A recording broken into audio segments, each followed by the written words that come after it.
Mr. O'Brien, transport directly to the bridge. Aye, sir. Energizing.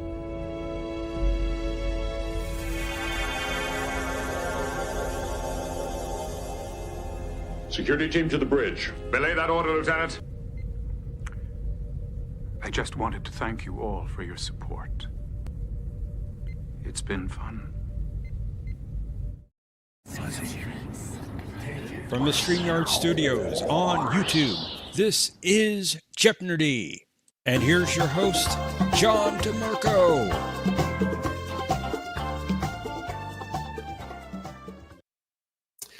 Greetings, everyone, and welcome to this week's edition of Jeopardy.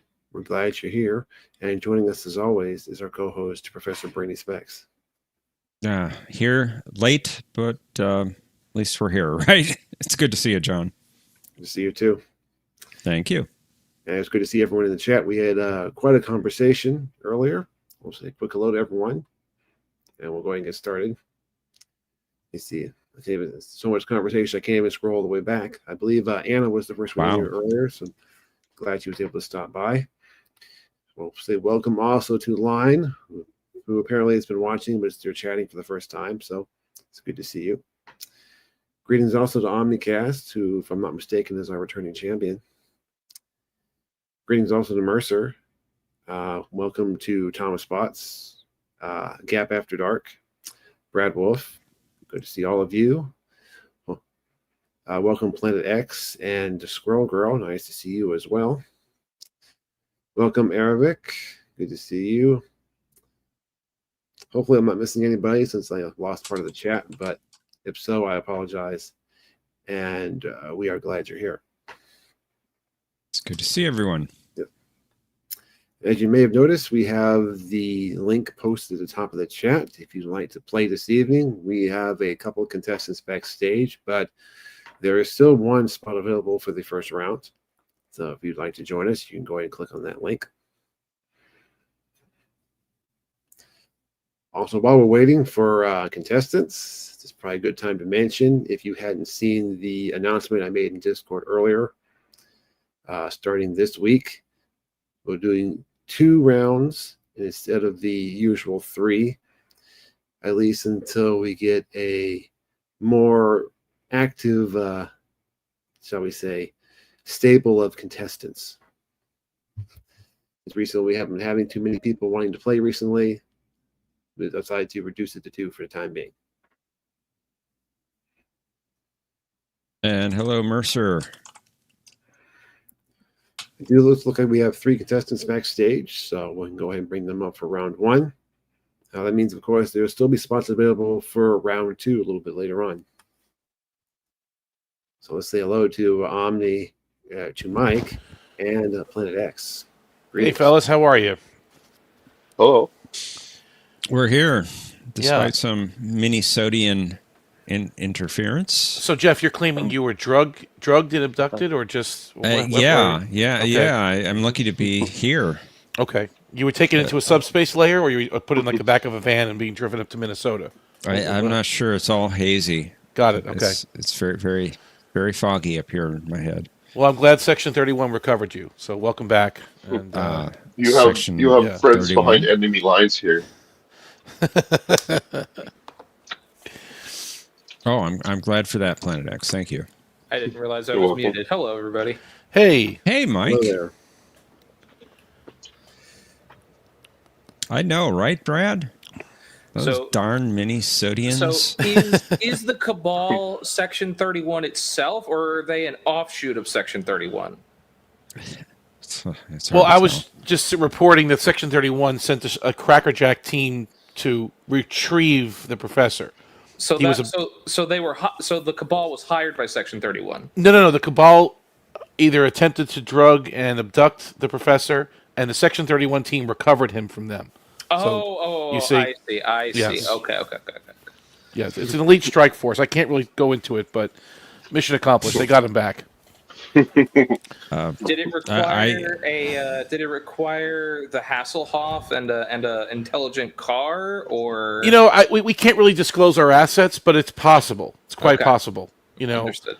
Because with Super Pursuit mode, yes, because with Super Pursuit mode, it could be to Minnesota very quickly. So yes. Okay. So you're part of this organization, are you? Well, You me said no. our assets. He said our assets when referring Well, to Section he 31. did. Section so- 31 works for Paramount. Paramount is Section 30. It's all the same. It's all one Oh, group. They You are know, as one. Okay. we are as one. We are as one because Trek lives here. Understood. Right. Okay. I wish. Basically, what I'm saying is, I wish to Some understand sort the of- organizational relationships. Are you their leader?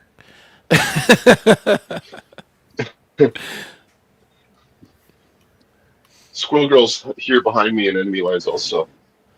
I am the Borg. Greetings. I'm glad she is. You need help behind enemy lines. Yeah, I know. Yeah, you guys are I do. you're It's surrounded pretty- and outnumbered. Thank you. It's pretty bad here. Not. Thank you, pretty Squirrel bad Girl. here. Brad says Paramount Collective is aligned with the Cabal. Confirmed. No, you misunderstand. No, we rescued him from the Cabal. No. No, Jeff's with us. I'm all confused. Yeah, Jeff's with us. Very confused. Yep, he's back on the mountain. I'm on a mountain? A mountain of entertainment. I didn't think I was on a mountain. Or Dr. Noah's mountain hideaway. Okay. Okay. Dr. Hippocrates Noah. My island.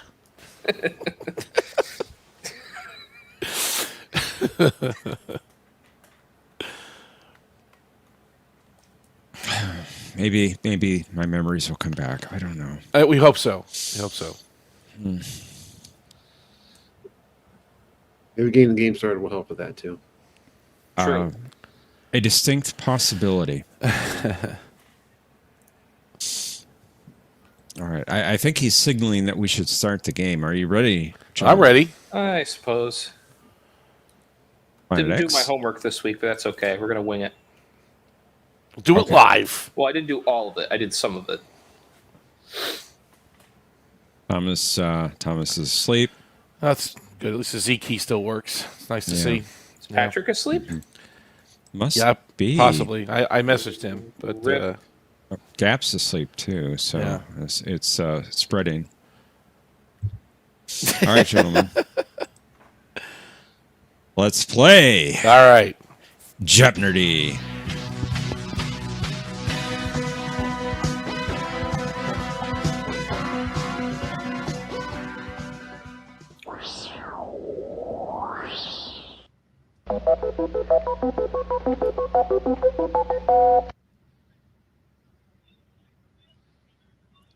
Our first category this evening is all about John Shuck. I'm going to read one of his quotes, and I want you to identify the episode or the movie. Okay. Next, we have Borg Spheres. For our visual category, we have I'm a Doctor. I want you to name the physician in the picture. Next, we have Spock's mind melds. And finally, is there interest in the Oh, that's a good episode. I like that one. excellent episode? Yeah. Very good. Very good. Yeah, that's a good Yes. one. Mike, have you heard of that one before? No. Okay, Is that got a it. TAS episode? Yes, actually. How'd you know? I Or do is it not an Enterprise believe episode? I don't know. so. I don't know. It's all right though. It's all right though. I think we'll figure it out. You need to brush up on another series, I think, Mike. All right, Omni. Let's do John. Welcome. Thank you very much. It's good to be here. Glad everyone's together. Let's do John Shuck for 1,000, please. Figured that. Yeah. The Empire is facing its gravest threat since the Herc invasion. You want the episode? Yes. Oh, which one is it? One of two. Probably the first one. What is affliction? Very good. Okay. All right, very good. Mike, Thanks. welcome, sir. It's good to thank you. have you. Appreciate it. Let's do Borg Spheres for 1,000. Got it. This sphere had a complement of 11,000 drones, and when one of them went silent, the Borg Queen silenced all of them. Oh God. That's Unimatrix 0.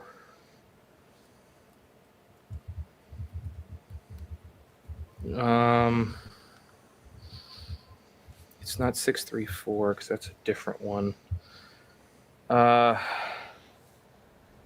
I think it's what is sphere 887? Unfortunately, you're incorrect. Sorry. Okay. Planet X. I don't know. Sorry, pass. Omni. I don't remember the exact sphere number either, so pass. You were so close, Mike.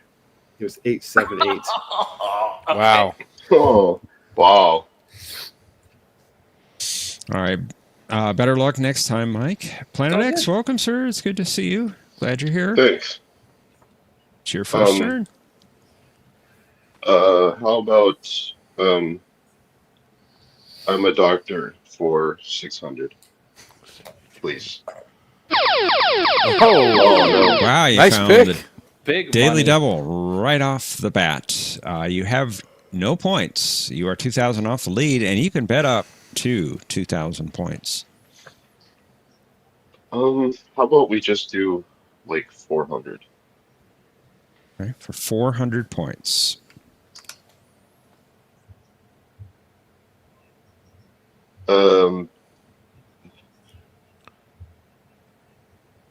Jeez. So we want the name of the guy. Mm-hmm. Yep.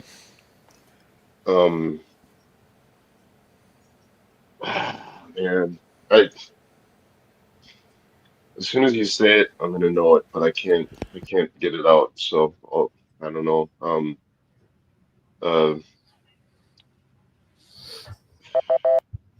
I'm lost. That's Antak, Okay, John Shuck himself. on top. Dr. Shuck. Yep. Well, I am sorry about that, Planet X. Omni, Yeah. we're back to you. Let's do John Shuck for 800, please. That sounded wrong. Besides, I am afraid this place has lost its charm since the last time I was here. And you want the episode name, right? Yes. What is the Maquis, Part 2? Very good. Omni's off to a hot start. All right. Mike, it's your turn. All right, let's try spheres again for 800. In the wreckage of the sphere discovered in the Arctic, Rooney detected residue of this substance, which he theorized could be from some kind of warp coil.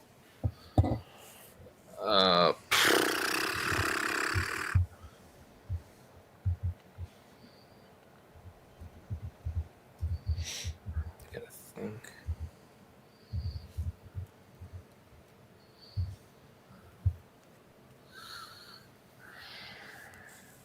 What did they say? What is deuterium? Nicely done. Hold that one out. Last second. Very good, Mike. All right, Planet X, it's your turn. We'll do. How about I'm a doctor 400, please. Who is Benka? Very good. Yeah. Doesn't look like him. Quite. It doesn't. Of course doesn't it look like him does. though. I don't He know. looks a little Of course off it in that. does. Missing his beard. I don't know. It looks a little different. Right, off and wrong. I don't know what you're talking about. Beard. OmniCast. Let's do John Shuck for 600, please. Killis, this is no way to end a play. What is Muse? That's correct. Excellent. Despite your confusion over Mbenka. Sorry. Mike. Sorry? It's all Let's do right. Borg spheres for 6. In this episode, even though the Borg do not appear, Janeway reviewed information about a sphere on her monitor for some reason. Yep. Oh my goodness. Right. You want to know what the sad part is? I don't remember which episode it was. Oh. But this is your fault. This is all you. He's using my game. Your fault in your game. You started this. out of me. I don't remember which episode it passed. Planet X. I feel the same way. I remember this. I distinctly remember the conversation, but I literally cannot remember the name of the episode either. This is planned. Oh man, I wrote a pass. We'll take it So, back. me? so, John, you want me to say it, right? You want me to say the I want you to episode? say it for sure. Oh, I know you do. And I don't want to, but I'll say it anyway. What is think tank? Yeah, that's it. Nicely Oh. Wow. I can't believe I didn't remember that. And you made sure to put it in your video too, John. You put it in prominently, like yeah. There's Patrick in the chat. All right. Planet X. It's your turn, sir. How about Spock's mind melds for 600, please? Got it. Spock seemed to perform a mind meld through a wall on a member of this species in order to convince him to open the door.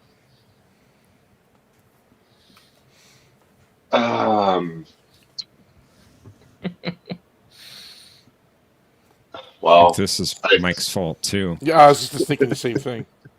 Oh, jeez. I should know this one too. Because I seem to remember a conversation about it, but again, I'm drawing a blank, so I'm gonna have to pass. I haven't forgotten. Omni. What is the Eminiar people? Very- Indeed, that's Emilio? correct. Eminiar 7, folks? Okay. Indeed. Indeed. And Omni, it is your turn. John Shuck for 400, please. In the meantime, we expect the Federation to abide by the articles of interstellar law, which you claim to cherish. Nicely done. Thank you. Is that 4 or 6? I guess that's 6. What is Star Trek 6? That's correct. Okay. Yes, indeed. All right, Mike. I'm a doctor for 8.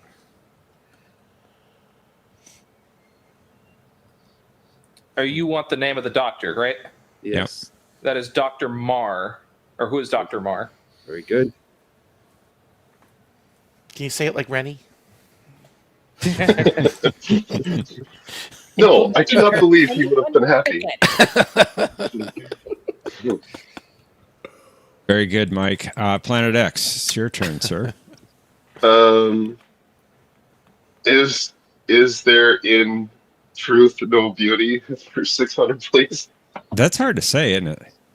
Yeah, it's a tongue twister. Scotty considered it a rare privilege to meet this man, since he was one of the designers of the Enterprise.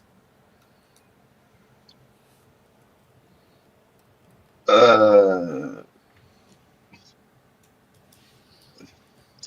guy. Dang it. I'm gonna pass. Omni. Who is Marvick? Very good. Nice. Larry Marvick at that. Larry. Omni. John Shuck for 2. A secret base from which to launch the annihilation of the Klingon people. We demand the extradition of Kirk. We demand justice. Justice. I think that would be what is Star Trek 4, The Voyage Home. Correct. Mr. President. The annihilation of the Klingon people. Vulcans are the intellectual puppets of the Federation. Puppets. You gotta Not spell it when Muppets. you say, the intellectual puppets of this federation. Mike. Let's see. Let's do I'm a doctor for 1,000. Why not? YOLO. Pass. Yeah. Planet X. Oh, pass. No idea. Omni? Pass. I need to brush up on the eugenics wars. That was Dr. Stavros. Stavros Caniclius. Ah. Okay. Which episode was that? That was the Infinite Vulcan. Okay. Mm-hmm. All right, Planet X. It's your turn. Is truth and beauty there no more for 800, please? I like that better. It's pretty good. I'm sorry, for how much? I got lost in what you were saying. lost in sauce. 800, I suppose. 800. Okay. Yeah.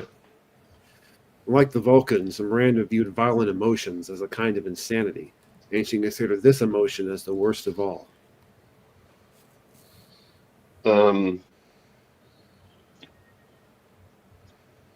What is hatred? Unfortunately, that is incorrect. Sorry. Oh, Omni. What is pity? She didn't want to be pitied.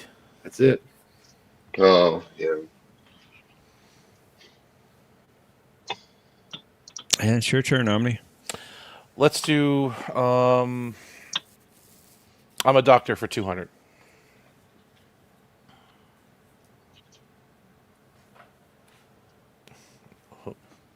Okay. Who is Joe? That's right. Okay.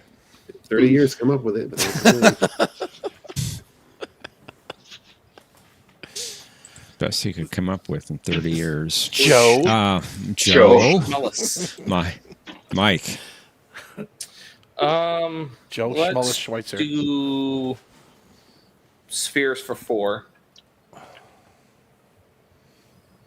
The plan to steal a transwarp coil from a damaged sphere was given this name by Janeway. What is Operation Fort Knox? That's it. Tom, translate. Planet X. How about mind melds for 400, please? Despite the potential risks, Spock initiated a mind meld with Kalos, an ambassador from this non-corporeal race. Oh,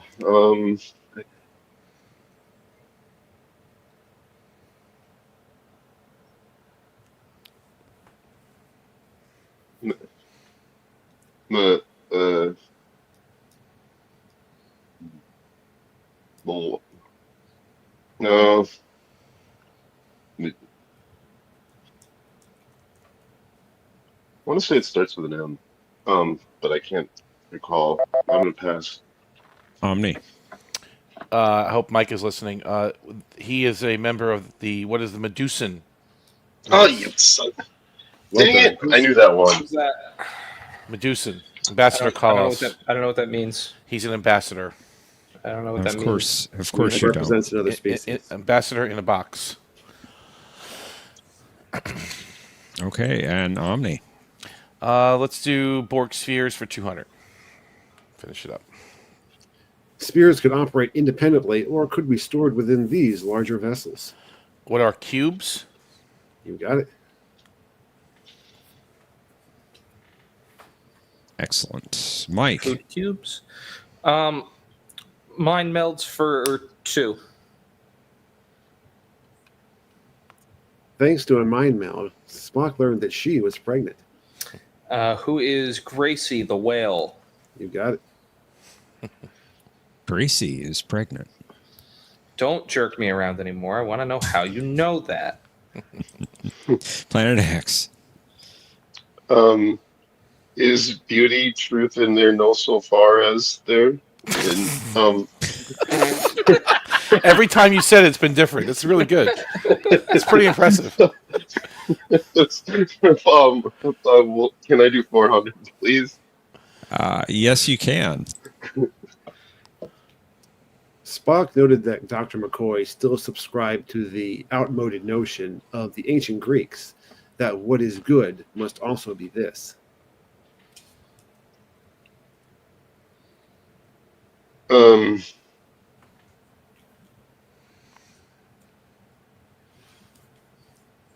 Wow.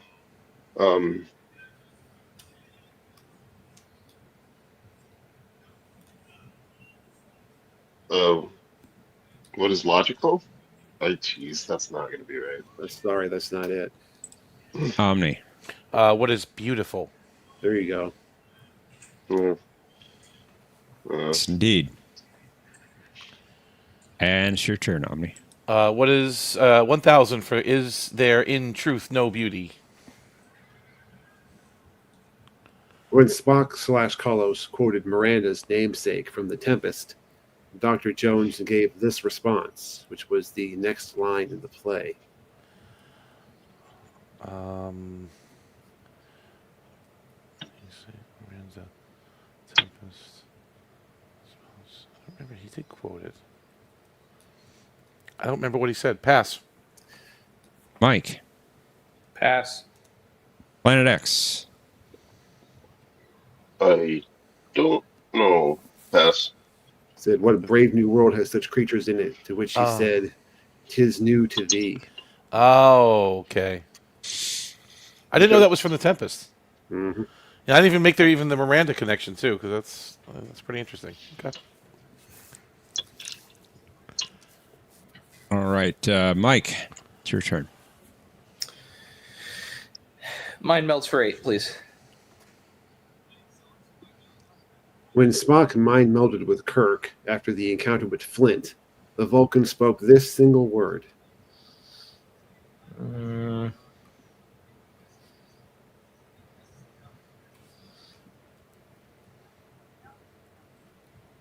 What is sleep? Unfortunately, that's incorrect. Sorry. Okay. Planet X. Well, I'm already in the hole. So what is fascinating? Sorry, that is also incorrect. Omni. What is forget? That's it. Not I knew remember. it started with an F. Yeah, the Omni F. That's why Omni got it. Forget. Forget her, Jim. Planet X. Well, I'm already 1,000, so that's Spock's mind melts for 1,000. Although a mind meld typically required physical contact, Spock was able to reach out with his mind to communicate with this being that was threatening the planet Mantilles. Oh wow, I have no idea. I'm gonna have to pass. Omni. Pass. Mike. Pass. Pass. That would be the cosmic or the matter energy cloud. Which one was that now? One of our planets is missing. I gotta catch up. I gotta catch up on these. I really do. I started and I stopped. Yeah, I gotta go back to them. All right. Final clue is yours, Omni. Okay. Kirk doubted that Mr. Spock would don this Vulcan symbol merely to annoy Dr. Jones. What is the edict pin? That's right.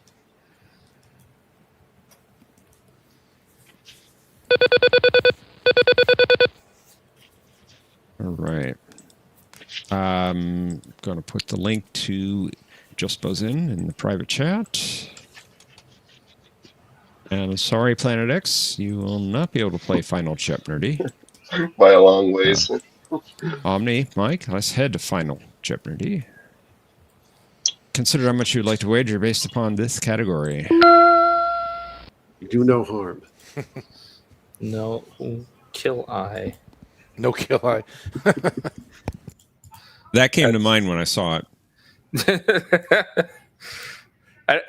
Between that and the mind melds, it was on the brain. Okay. Sure. Why not?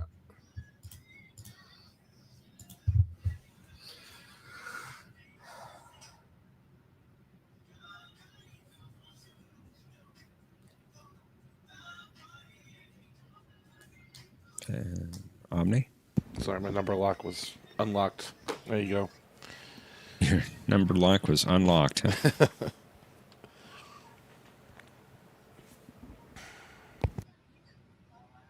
All right, let's reveal our clue.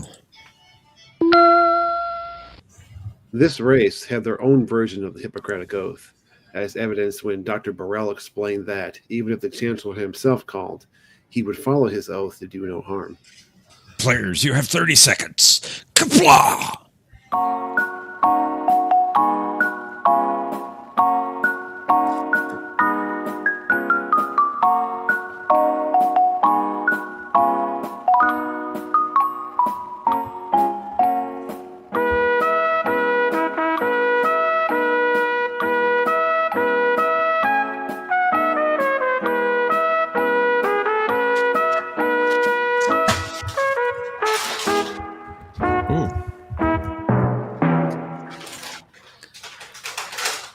Everything all right over there?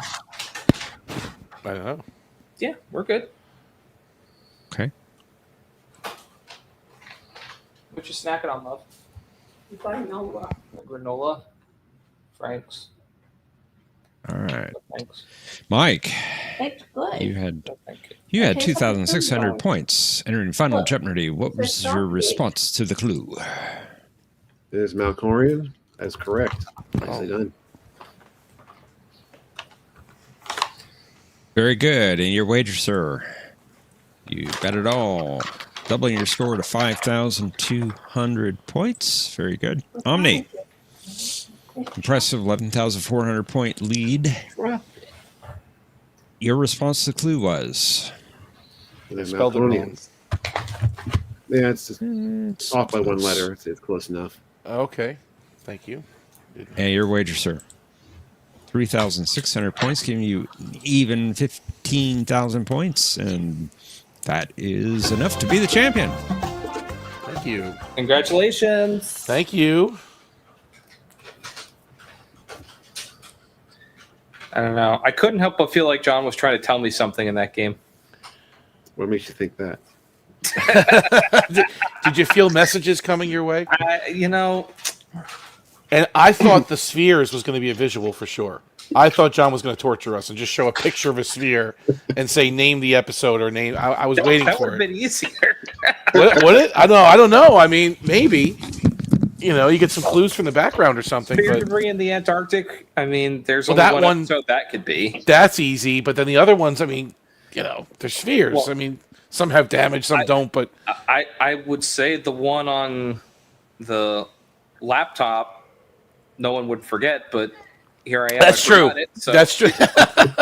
Now that it was in multiple episodes, though, right? Because it was from, it was in Dark Frontier, and then they get it carried over to Think Tank. That's funny.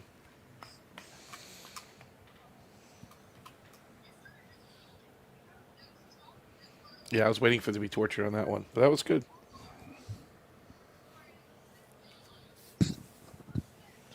You're all far, far too quiet. Looks We're like here. you have two contestants backstage. Oh, that's good. Ooh, I'm hiding in excellent. shame. You're hiding in shame? Don't You be are not. ashamed. This is tough. This is not easy. This is It's all- not it's all easy. hard stuff. I don't think I would have done well in this game. You've made a mockery out of me. No.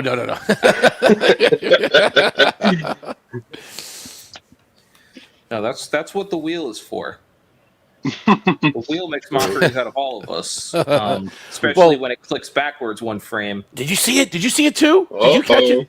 I didn't catch it, but I could have sworn I saw it click backwards a little Well, bit. Like, didn't Thomas find the screenshot of it? he found the screenshot, but it's not animated. You can't see it go backwards. Like, Okay. you know, I didn't see it. it's okay. I mean, because you know, it's like it stops moving. Maybe my eyes play tricks on me. I don't know, but it looked like it went click, like one the other way. I'm like, no way. Oh, it's funny. Patrick's shaking his head.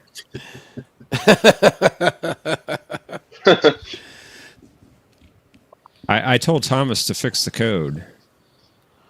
Yeah, you don't like it? Here's the code. Go fix it. Right? Yeah, make a smoother wheel. You make it work right. Make a more definitive wheel or something, right? Yeah, exactly. I know. Oh, that was hilarious, though.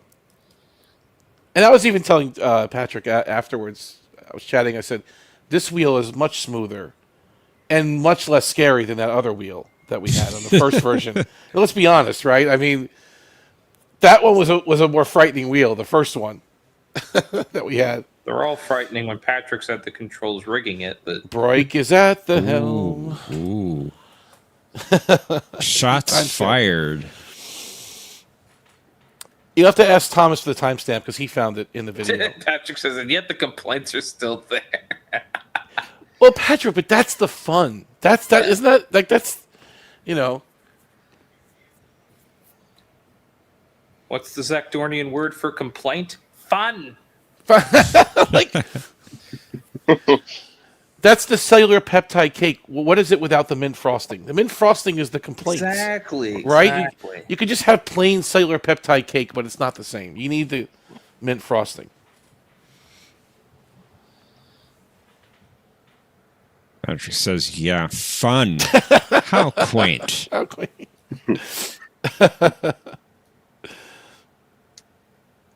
Squirrel says leads to good conversation. It does. Sorry, John. Indeed. No problem. Let's just thank Planet X and Mike for playing in round 1. Oh, thank you for Yes, having thank us. you. Thank you very much. Thanks, guys. We'll put you backstage. We'll bring up our contestants Yeah. for round 2.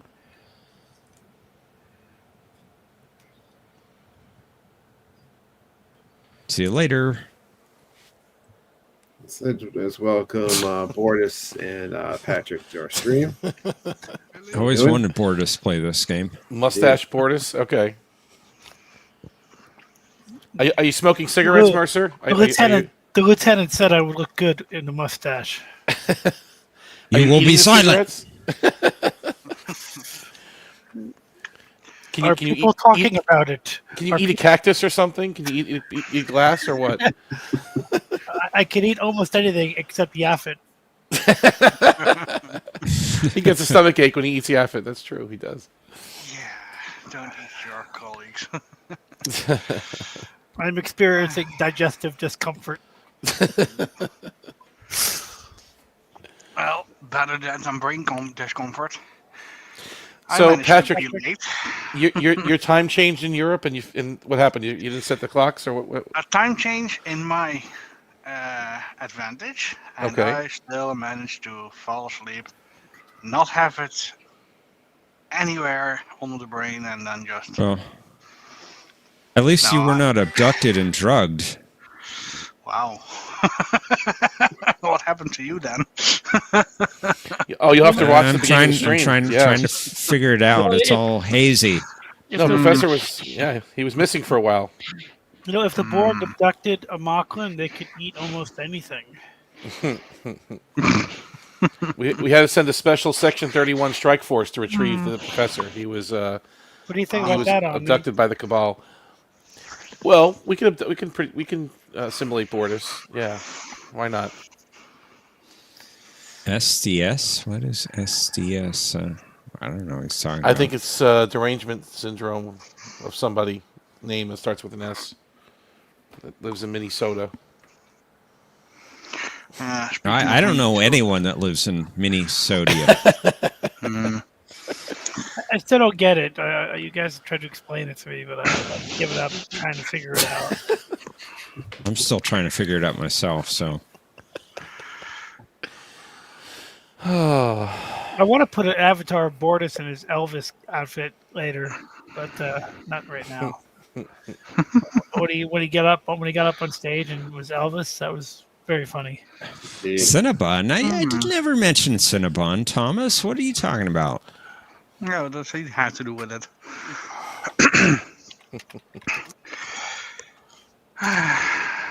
Sure thing, Brad. So, I Thomas, think. Mercer wants the timestamp of the alleged wheel backspin. Do you have that? Since you got the clip, You can just rewatch the entire stream. Yeah, I guess I could. I don't know. I'm a little busy right now. Maybe later. I went back and found it myself. I don't have did the you? time code now, or the timestamp. Still hazy, you know. Drugs are still wearing off. That's right.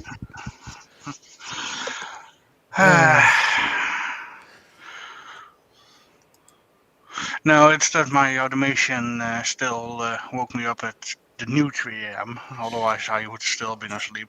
So you went. It's fall back, right? So you lost an hour, right? You No, you gained an hour. You gained an hour. I'm sorry, because it goes back in time, right? So Yep. 3 a.m. Get back in 2 time. But I just saw 3 a.m., so I assumed that it would be 2, but I'm like, no, why is my laptop not going to 2? Well, it doesn't because change. It changes at 4. Sunday morning, right? Like 2 a.m. No. Doesn't that when it does it usually? 3 Or no? a.m. becomes 2 a.m. Okay. But it would now have been 4 a.m. So I was staring at 3 ink. Why did John start 15 minutes early? What? No, he started 45 minutes late. Right. Late. Oh. shoot, darn. And Planet X is duplicating. He replicated in the backstage. Yeah, I see that. Oh, did he? Oh no. Wow. Oh no. Oh, one of them disappeared. Where's the Some sort of transporter accident or something. Better get spoken timestamps in the future. We don't need timestamps.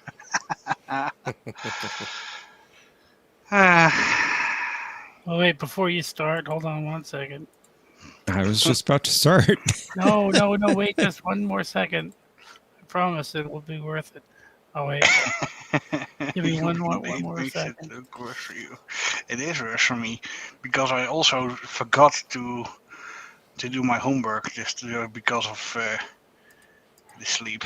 I'm going in cold. Oh no! Do it live. Do it live. I'll write it and we'll do it. Mercer changed again. I bet you guys don't know which episode that's from. Sure, I know. It's an Orville episode.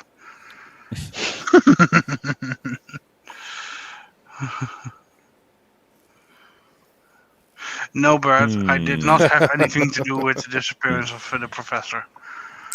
Food for thought, Brad. We'll have to look into that. Although, luckily I have an alibi. But Patrick, you were actually missing at the same time Professor was missing. So do you really have an alibi? Are you sure you're not involved in this caper? No. Well, you sent me a message. Are you sleeping? Yeah, the I answer did. is yes. The only problem is I did not see it. I was trying to wake you up. I could have called you, but I said, maybe he's sleeping. Yeah. Well, the main problem is that after midnight, my devices go to silent mode or do not disturb mode. Okay. And yes, I did turn it off on my iPhone, but then the audio is still very quiet next to my chainsaw sounds, as in snoring. Chainsaw. That's funny. I cut down entire forests. Allegedly. That's impressive. That's pretty impressive. Or frightening. I'm not sure which. Both. Oh well. Mercer, are you ready? Yes. Are you sure? No. Oh. But you're good. I'm All good. right. Thanks. All right. Do it. Well, I think we should start the next round. Sounds good. All right. Let's play Jeopnerdy.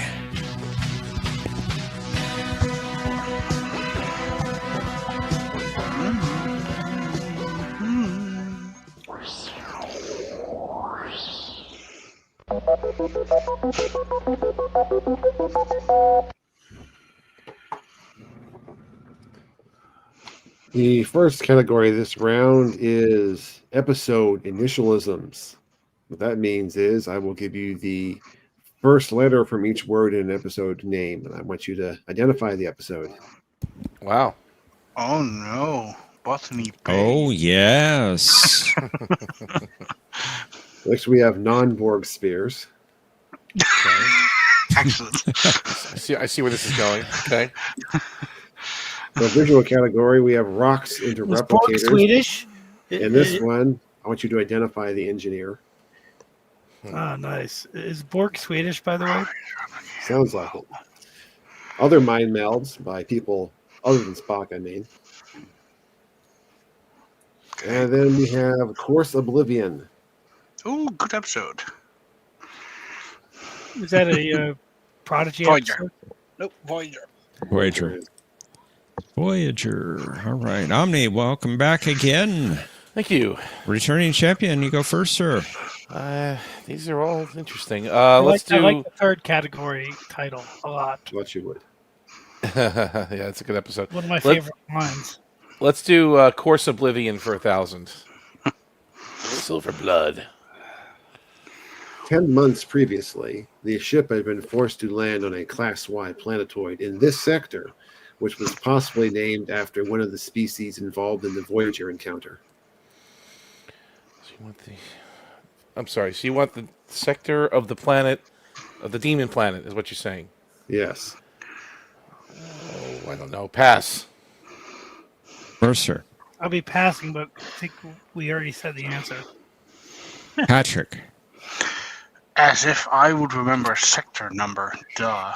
Pass. Well, it's not a number this time. Named after a species, but what? It's the Vaskin sector. Vaskin. Oh, Because you know the it's not Vaskins numbered. were in Living Witness. It's not a number. No. Oh, interesting. It was Unless not Vaskin's a number in some other language. I was going to say, I was thinking it was demon was the answer. All right, Mercer. That's a great question, John. Greetings, sir. Yeah. Let's try episode initialisms for 600, please. Wow. There you We go. did it again. All right. You found it early. No one has any points, so you're tied with everyone else. 5 points, please. And you can bet up to 2,000. 5 points, please. 5 points. Just minimum bet, 5 points. All right. 5 points. He wants 5 half points. IT, NB.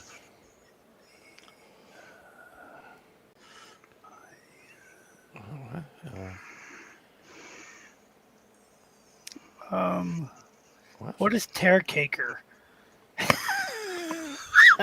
Unfortunately, that is incorrect. Sorry.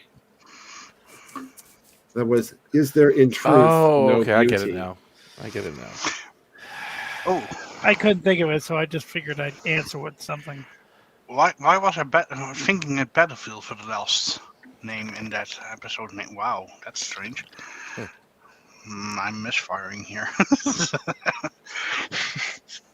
Well, hopefully you will not misfire on this next one, Patrick. Today, guys. I don't think I'm with it today. Yeah. Ever. Let's try a course I'm Oblivion for 800, please. welcome to the show. Thank you. And of course, Oblivion for 8. Yeah. Following the recipe of her counterpart's grandmother, Janeway prepared this dish that Cisco was also known to cook on occasion.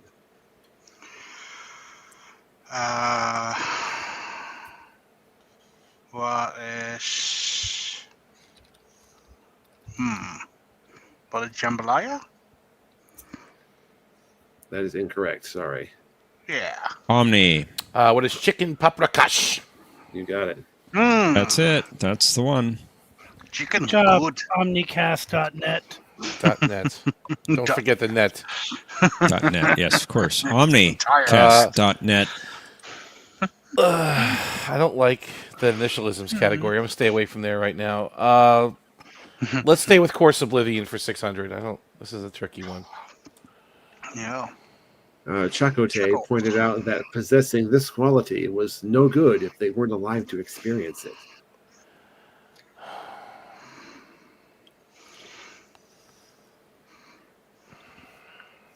Hey, I've seen this episode, but only once. Talking about Silver Blood. You're obsessed with this. I'm not going to risk it. Pass. Mercer. Pass. Patrick. What is sentience? You got it. See, I was thinking consciousness, so I'm glad I passed that one. Woohoo! Mike says OmniCast.org. Yeah, I'm a non-for-profit. That's correct. Yes. All right. Mercer, it's your turn. Let's try initials for 400. Oh, man, you keep going back there. IAMD. Okay.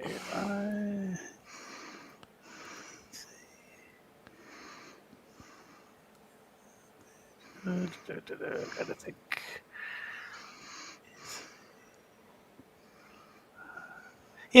What is In a Mirror Darkly? That's right. Wow. Nice. Yay. That's pretty good. Thanks. Very good. Inter Very, armor. very good. The rest doesn't fit. That's strange. Yeah. No, it doesn't quite work. It's a good episode in a Mirror Darkly. All right, Patrick. Patrick. Let's try a non-Borg sphere for 600. In one version of the 26th century, the sphere builders were defeated and driven back to their realm by the Federation at this battle. Oh shoot! It's the Enterprise J one.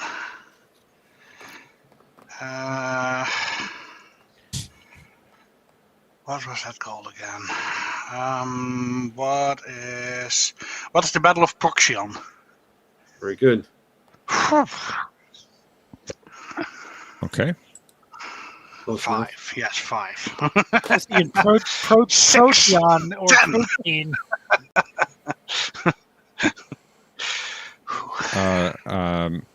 What are you talking about, Thomas? No, not boundary stores. There's I no have battle no there idea that I what know of. he's going on about. Who knows? Omni Comcast says The Vulcan hello. Mike. Let's do Rocks and the Replicators for 800.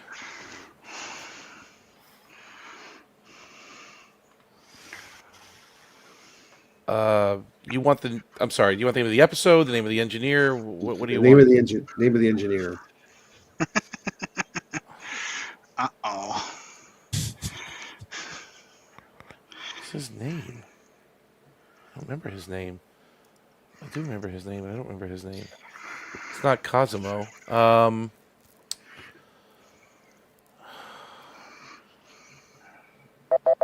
Pass. Mercer. Pass. All right. Patrick. Who is Laska? Very good. Indeed.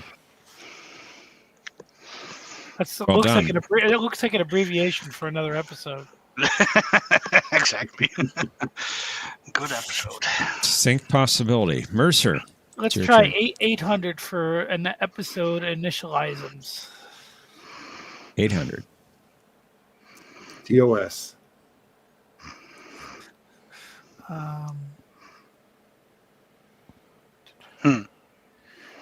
Tricking me here, aren't you? Oh, let's see here. Terms of service.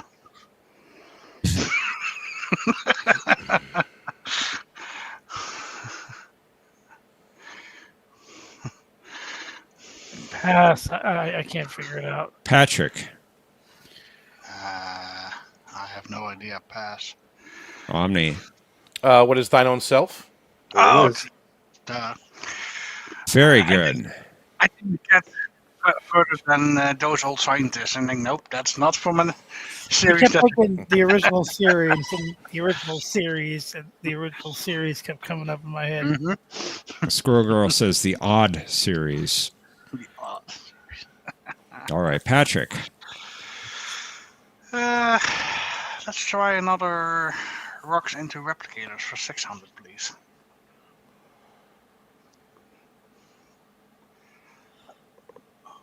Oh. Can't even. Oh, who is Paul? I'm gonna ask for his last name in this case. Ah, shoot, no. I was just wondering if you needed a last name. Oh crap. Pass. What was his last name? Omni. Who is Paul Porter? Porter, You yes. got it. I love that they use the entire establishing shot just to show what it looks like. They say, Porter, please check the environmental controls while I'm going. All right, let's get out of here. Omni. Back to you. You have a slight lead. Let's get a Course Oblivion for 400.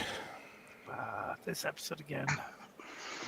With the engine controls fused, the only way to drop out of warp was to do this, a procedure which was executed on the real Voyager on at least 3 occasions. What is eject the warp core? That's it. Yep. Yes, indeed. Primary warp core. Go to black and blue alert. Black and blue. Black and blue. Mercer. Okay, let's try episode initialisms for 200, please. ITPM. Oh, what is In the Pale Moonlight? You got it. From the famous line from Batman 1989.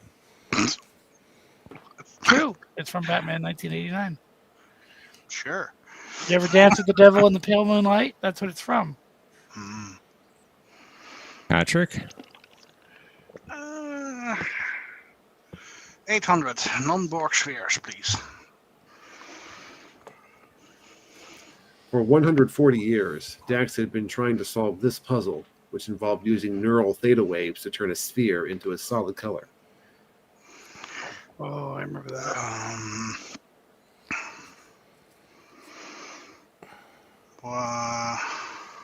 What is the Eltonian brain teaser? Nicely done. That was from like either the second episode or the third episode. It was like very early in the series. Mm-hmm. Yep. Yeah. I think I don't remember which specific episode it was. I'm thinking the third episode. A Man Alone. Is it a Man Alone? Alone. I think they switched the airing of those episodes too. I think originally I Man don't know Alone which was number made it first. had, but I do know the name. Omni. Let's finish up Course Oblivion, please. During the wedding ceremony, Seven caught this, although she was not aware at the time of the archaic human superstition associated with it. What is the bouquet? That's correct. The bucket. The bucket. Okay, yeah. All right. Got a tie game for the lead. Mercer. Let's do other mind melts for 400. To temporarily alleviate the symptoms of this disease, Sarek melded with Picard so that the ambassador could complete the negotiations with the Ligarans. Oh, I gotta think of the name of the disease, huh? Let me think of what it was called. What a great scene, though. It was called. I can't remember. Hold on, let me think. I remember everything except for the name. Pass. I'm gonna pass, but I know Patrick. it's gonna kill me. Bandai syndrome. That's it. It's like basically Alzheimer's for Vulcans, you know. Exactly. Patrick, you took the lead, and it's your turn.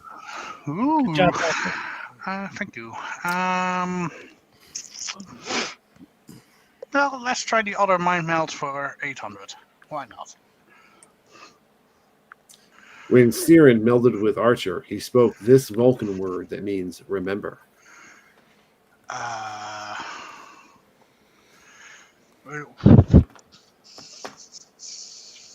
Shoot. What? Somehow Akuchimoya is in my mind. That doesn't work. Pass. Don't know. Omni. What is vocal? Very good. Although Kuchimoya may have been a good fallback position.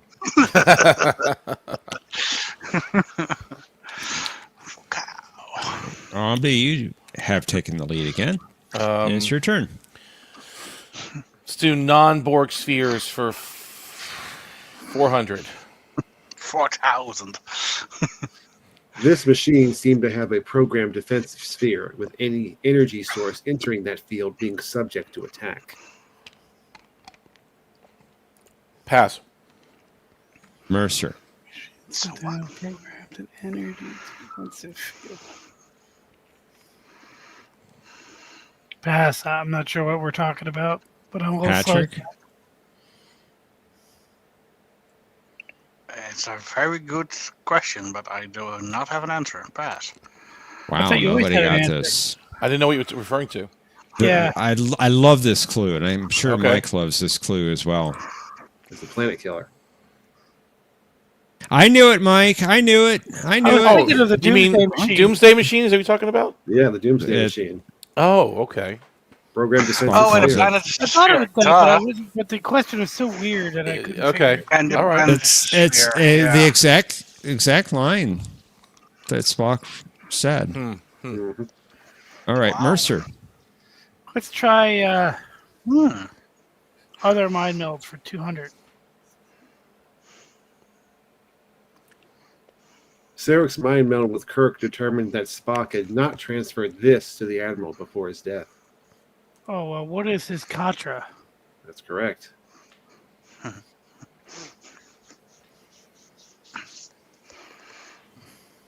Very I good. love the music And during that scene. Agents past. Patrick.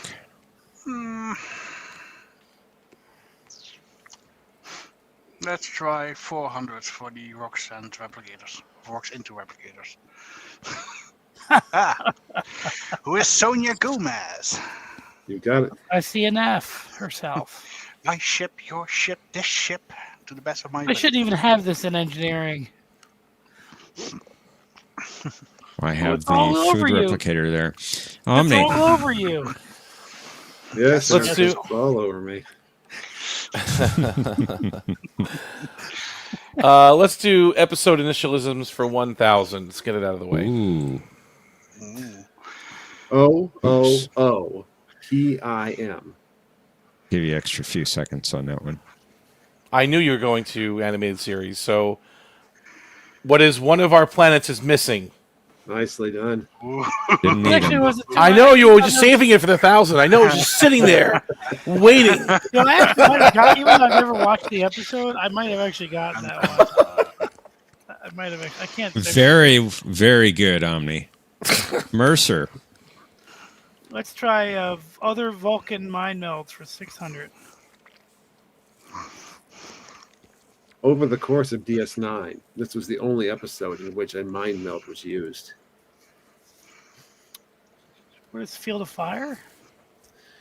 That is incorrect. Sorry. Patrick.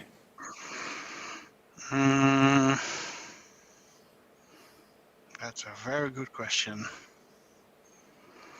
Oh, I know what it is. Oh, No, man. pass. No idea. Omni. What is the Maquis? That's correct. Yeah, it was the Turns out they're not entirely effective on Cardassians. Part two. It's not working. That's what's wrong. She gets punched a lot in that episode. She gets Sakona? knocked out- yeah, she gets knocked out like 3 times in the course of this film. The best scene though is when she's trying to talk to Quark in the brig, and Quark completely buries her with logic. That was the funniest scene ever. You Patrick. want peace? Peace can be brought at an all-time low. Let's try the 1,000 for rocks into replicators, please. You know where this is that's going to be. Oh, okay.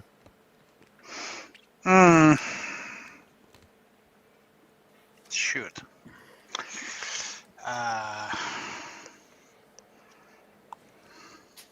Yeah. Somehow his name is eluding me. No, pass. Omni. Who is Kov? That's right.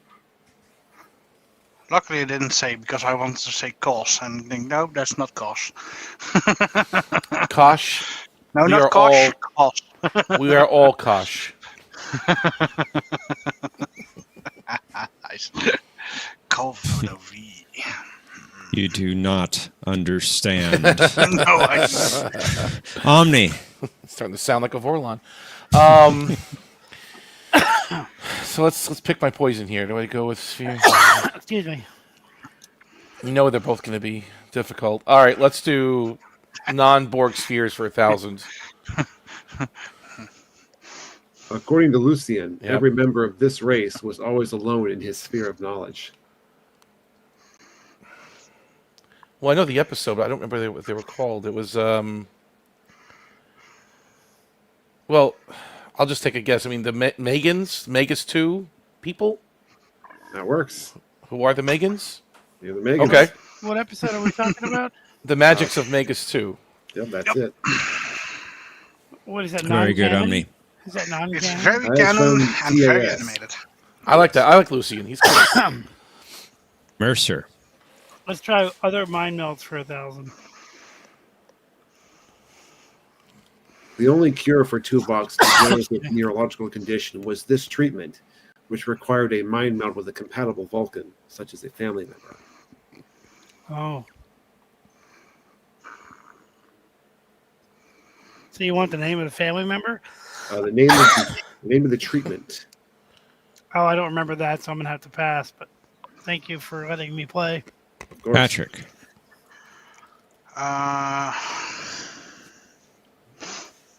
Yeah.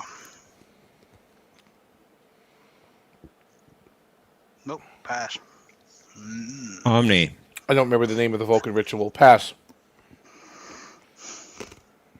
The Fal Torvo. Fal Torvo. Very not as mystical as the Fal Torpan, presumably. Yeah. Presumably, yes. Patrick. Let's do the replicators one, please. Who is Miles Edward O'Brien? That's right. Is he bleeding? Is he okay? I thought he had a pipe or It's something. an odd shot of him there. Yeah, he's a bloody nose. Oh, that's the one where he tells Garrick, "I'm not a soldier. I'm an engineer." Ah. Empok. Yep. Right. Cool. Final clue is yours, Omni. Okay. Nice 5,000. Named for the physicist who postulated the theory, this was an enormous hollow sphere that was constructed around a star. Who is Freeman Dyson? Very good. Or a Dyson sphere. Oh. Yep. Sorry. He never reads. Well, I listen. No, I listen. do I'm a you? listener. I'm an Elorian too. Yeah, I listen. all right. Dyson, what you leave behind? Yeah. Link to the Just Buzz In is in the private chat. Yay. Let's head to final Jeopnerdy. All three of you get to play. Consider how much you'd like to wager based upon this category. Rocks and shoals. Oh. And I'm glad Mercer is here. Indeed. Mercer is here. How many That's points the do I name. have? You have 995 points.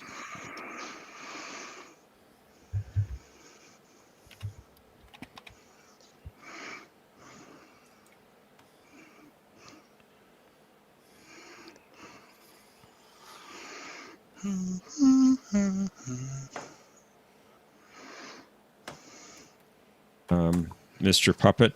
There you go. Muppet. Muppet. They're Henson Right. Muppets.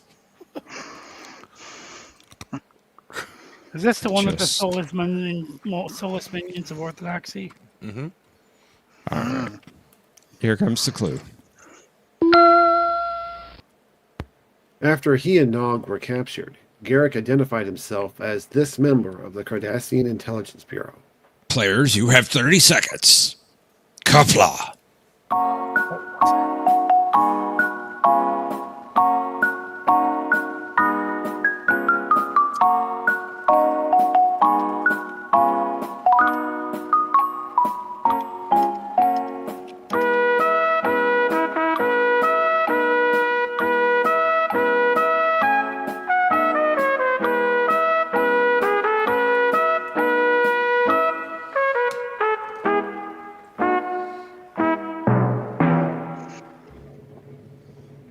Okay.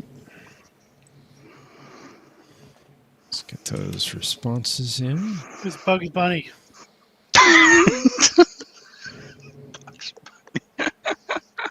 Interesting. Hey, what's up, Doc?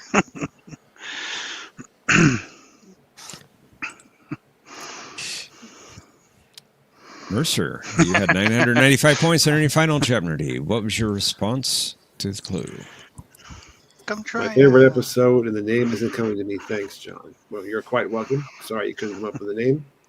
Sorry Glad you were here. about that. And your wager. 877, giving you 118 points. Wow. Interesting score. Patrick, you had 5,000 points entering Final Jeopardy. Your response to the clue was? Ms. Kamar, good game. Thank you, and that is correct. So Very good, very good. And your wager, sir? You doubled your score. You bet it all. 10,000 points. Impressive. All right, Omni, you have the lead at 10,200 points. Your response was? Ms. Kamar, Mr. Kamar, if that's really your name. Yes, it is. Man, Christopher Shea is so brilliant. He's almost better than the other guy, Jeffrey Combs. Almost. And your bet amount was 199 points, giving you 10,399 points. Omni. Just in case I got it wrong. Just in case. Just in case I got it wrong, I still... B as in barricade. B as in barricade. Good game. That was interesting, John. That was... Well, thank you. That was what I was expecting. That was yeah. Yeah, those were good categories. Yeah. Without preparation, still nice. Sleep. Well, he didn't really do anything from his videos, did he? I mean, It's because John Shuck. these questions were written before I realized I'd have to cancel last week's stream. So there's nothing from last week of videos. Yeah. But yeah, dude, Rocks and Shoals is interesting because they're always in a they have a, I'm trying to phrase it, like a good position, but they don't want to like. I'm sorry, I'm a little Scotch Rick. More contracted Pinar from Canar. Whatever. That rhymes. It does indeed. Here it goes. Station's defector. Oh, that's not it. Cinnabon has an interesting take. He says the Dyson sphere was so dumb. He's pretty sure that the reason it was empty was because all the people living on the inside walls fell into the sun. They just floated into the sun. Yes, Is that what happened? They floated up off the surface through the clouds into the sun. Is that what they did? That's how gravity works, yes. But wouldn't the clouds also No, be that pulled wouldn't to have the happened, though, star? 'cause they said the sphere was as big around as the Earth's orbit around the sun. So they're as far away from the Dyson sphere as the Earth is from our sun. Which is the perfect zone, right? That's the habitable zone. The habitable so zone, right. They just live on the surface of the metal ball, Now, right? Given how massive that thing is, the gravity would have crushed them, right? Because that's it interesting. pulled the Enterprise in. No, that would trick. No, the Enterprise is pulled in by the beams, by the tractor. Yeah, the tractor beams. No, but didn't they like get actually drawn into orbit initially because they of picked the up stars. a The sun was pulling them in. The sun was pulling them in once they lost power. No. At the very beginning of the episode, they pick up like a gigantic gravitational field on sensors. Oh, I see what you're saying. That's how they detect it. It's the enormous gravity the thing's putting out is how they detect it initially. Yeah, they did. They dropped out of warp, and Data's the like ship. the gravity's so strong it's actually interfering with our sensors or something stupid. The other ship, it's so huge. The Genolian crashed because of the gravity. Right. Good point, Thomas. That's a very nice point that he has there. That they is went good nuts point. being daylit all the time. I do think that the other science fiction shows use, instead of a Dyson sphere, they use like a Dyson ring or like a halo kind of thing, which is in Halo, I guess, and also in I think the Book of Boba Fett had like a halo. Remember that? I can still dismiss it being daylight all the time. Anyone advanced enough to build the sphere probably has like solar filters or something. Blinds, shades. Yeah, there's ways. Do you guys remember that episode of the Book of Boba Fett where they were on a halo kind of civilization? Yeah, I remember that. No, I see what Cinnabon's trying to say, that there's no other gravity except the sun pulling that way, but can't the lining or the interior of the sphere also have a gravity field? Maybe an artificial one. It could have artificial gravity on the inside of the ball. That's not how gravity works, Cinnabon. Oh. They bought inferior plating from some Ferengi dealer. And it's 97. It's 97 million miles away from the star too. So it's like the gravity would have to be pretty strong to pull them off. It's like off saying the if sphere. you launch yourself into Earth orbit, you're going to fall into the sun because that's where they were relative to where their sun was. Right, like a spacewalker doesn't get sucked into the sun, right? If he's up there floating around in a spacesuit, right, he doesn't. He just floats there. He doesn't. Right, he doesn't fall get sucked into the sun. But then again, the Earth is orbiting the sun, so we're moving with the spaceman. So maybe that's what's keeping him. I don't know. There's physics. Maybe the here. Dyson sphere is orbiting around the star as well. Oh, it moves. It has. Yeah, it has to be. Oh, I never thought about that. Oh, you mean it's rotating? It rotates. That's interesting. Maybe. That's an interesting crazy. idea. I never thought. Well, why would it need to though? That still doesn't work because you're rotating at different speeds, whether you're at the pole or at the equator. You wouldn't have gravity at the pole, so it's fun. The point is, the whole system, the whole sun sphere system is what's causing the gravity. So it's going to be pulling towards the center. The gravity's just not going to be pulling you down towards the inside of the sphere. That doesn't make any sense. No, but so you literally fall into the sun all the time. No, I get it, but it's 97 million miles away of the sphere. Well, you're partially right, but you're falling around the star, not down to the star, because you have a velocity around it. That's if it's, well, I mean, we don't know if it's spinning. Even if that's what the gravity allows, they have artificial gravity on the starships. I think if they that's what I was saying. Sphere, they exactly. can build artificial gravity. But that's so dumb. Why not just put the atmosphere and everything on the outside of the sphere where there's natural gravity? Because now you're just wasting a shit ton of power. But then you don't have sunlight. Yes. Yeah. If you're on the outside of it, now you've built a wall around your sun. There's some problems with the Dyson sphere. We can see this here. There's definitely some issues. Brad says any civilization smart enough to make a Dyson sphere would be smart enough to figure out the gravity situation. Thank you, Brad. Exactly. Thank you for writing that so concisely. Thank you. All right, and then how do you keep the sun centered inside the sphere at all times? The sphere has to constantly be moving too. Well, that's what John was suggesting. Yeah, it rotates around. What? What? It rotates around the star. Yeah, the star's not static. No, that's always moving too. So that's got to be moving. So it has to be. The star pulls the sphere along with it through space. They use fishing wire. I don't think it would be stable. I'm pretty sure it would be wire. And the star and pull back until the string is taut, obviously. There was no way that thing was at 1 AU either, because when you saw how close they were to the edge of the sphere, when they were like right next to the star. But when is Star Trek ever in scale? Especially TNG, let's be honest.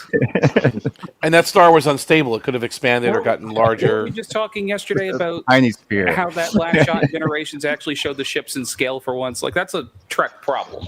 Yeah. I'm saying Star Trek's a sham. How many times is the planet of a week basically one small little town? Like, yeah. You're supposed to enjoy it. It's fiction. All a sham. It's a sham. Nope. It's a story. It's a story. Highly doubt these are just historical enjoy records it. Historical. Don't you keep the Chronicle? No, that's not your job. I really doubt there's to be facts. So Cinema, do you have? Yes, exactly. Do you have an explanation for your whereabouts between 9 and 9:45 Eastern time this evening? Can you? Oh, I heard you guys. I'm not gonna participate in your state slander. Slander. Because the professor was claiming he was drugged and abducted, and I just want to know if you have an alibi. Patrick has a weak one, but I want to know if you have a. Join the resistance with me and Squirrel Girl.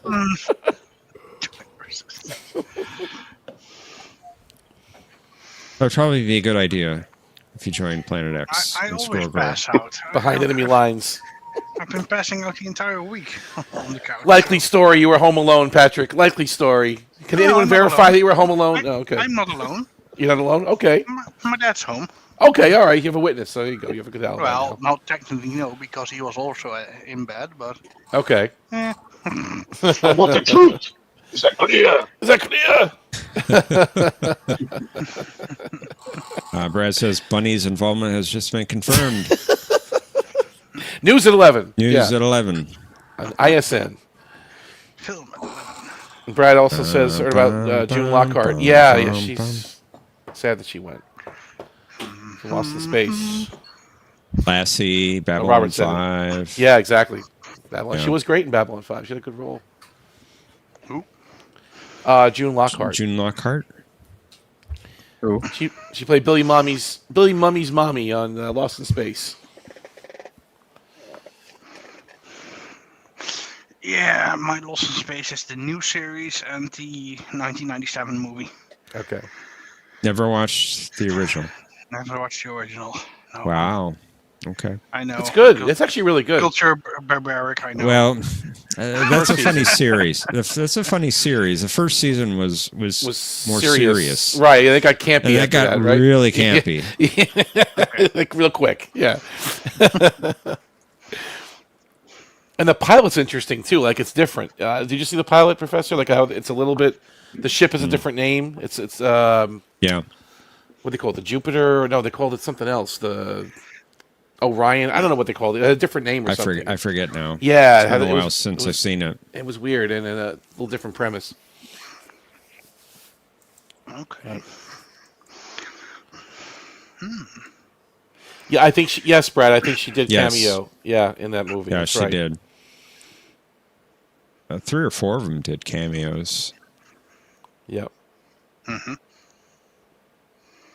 Squirrel Girl has a question. What's up, Squirrel Girl?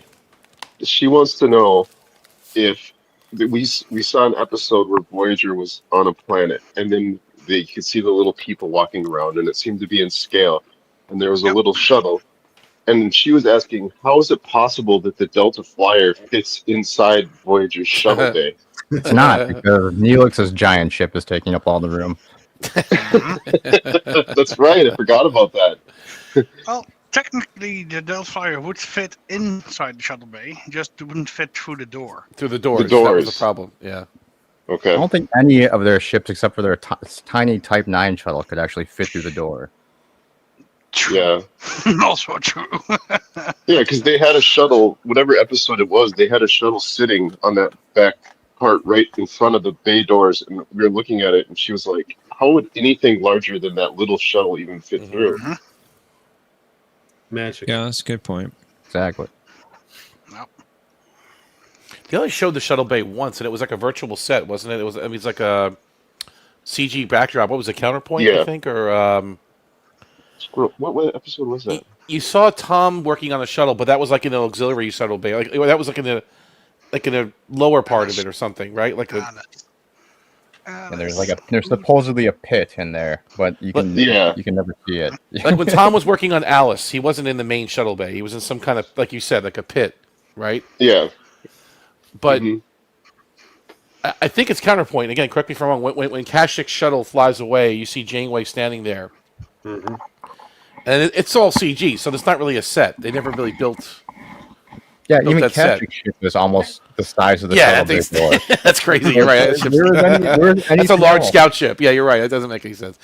But you're right. Neelix's ship is pretty big too. I kind of forgot about that. Like it's huge when they show it. It's chunky. Like it's chunky. Yeah, it's the size of a secondary hull. And you never saw the Valjean in there. You never saw Chakotay's shuttle in there. I mean, that would never fit. Blew that one up. He did blow it up. Blew Right. up. Yeah. I'm saying if it didn't, they could never fit it. And they would never be able to fit. For years, I forgot Chakotay's shuttle that blew up for so long that for years I thought that stupid Aero shuttle was where they were storing Chakotay's ship. Oh, that would have been pretty cool, actually. they merged the two ships together, make one. That's actually, I completely forgot what happened with his ship for so long that I was like, oh, that's where their ship. But that actually would have been a great idea. And then they can sometimes detach it and go on special missions and then put it back, and that would have been actually a pretty cool idea. Well, it's not canon. Thomas says Elite Force has a shuttle bay, only having the Delta Flyer. Mm-hmm. All the other shuttles have been destroyed by that time.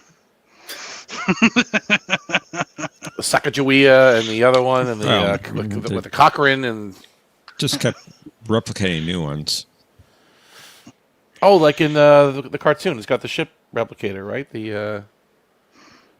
Like in Prodigy. Prodigy, it has the That's shuttle. so dumb. If it just replicator. worked like a transporter, that'd be believable. But they're drawing the ship in 3D. It's so stupid. It's a 3D drawing of a shuttle, right? Yeah, it's just like drawing the ship in light and then it's appearing. It's just so dumb. It's like just transport it. Yeah. Wow.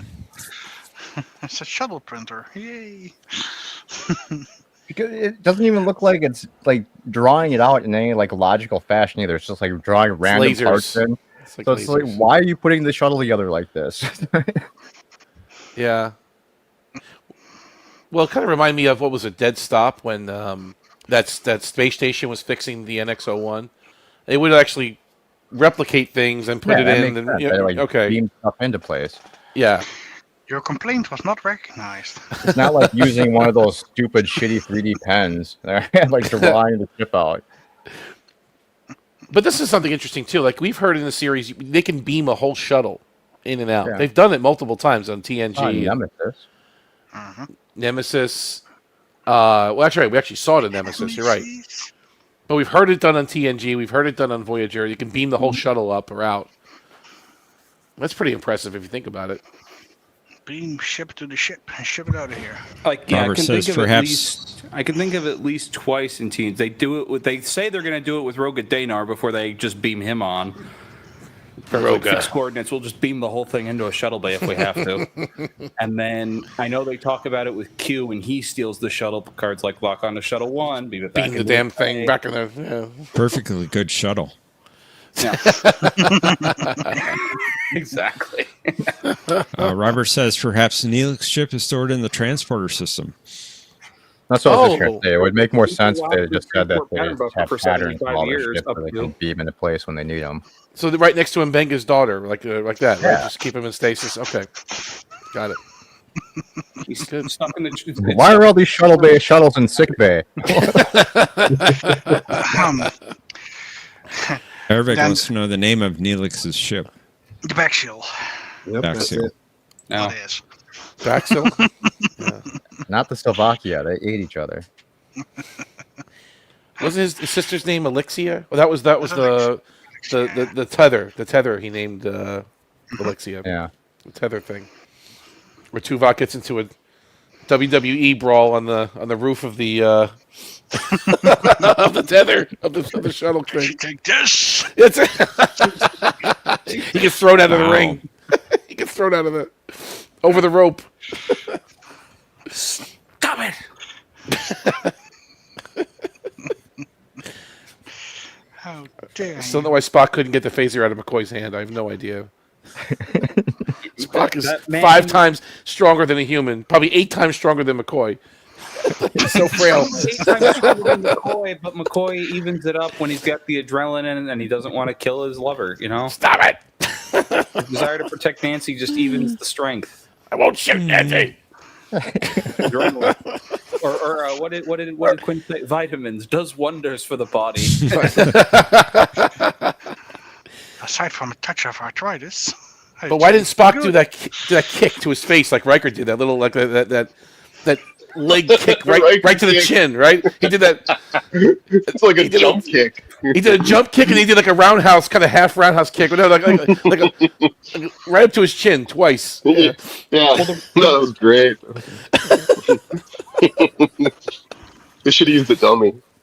Exactly. Roundhouse, didn't he? Or am I misremembering that? What was that?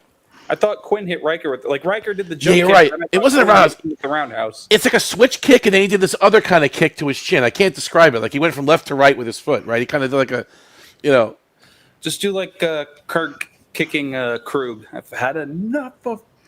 that's a stomp. That's a Yeah. Give me your hand.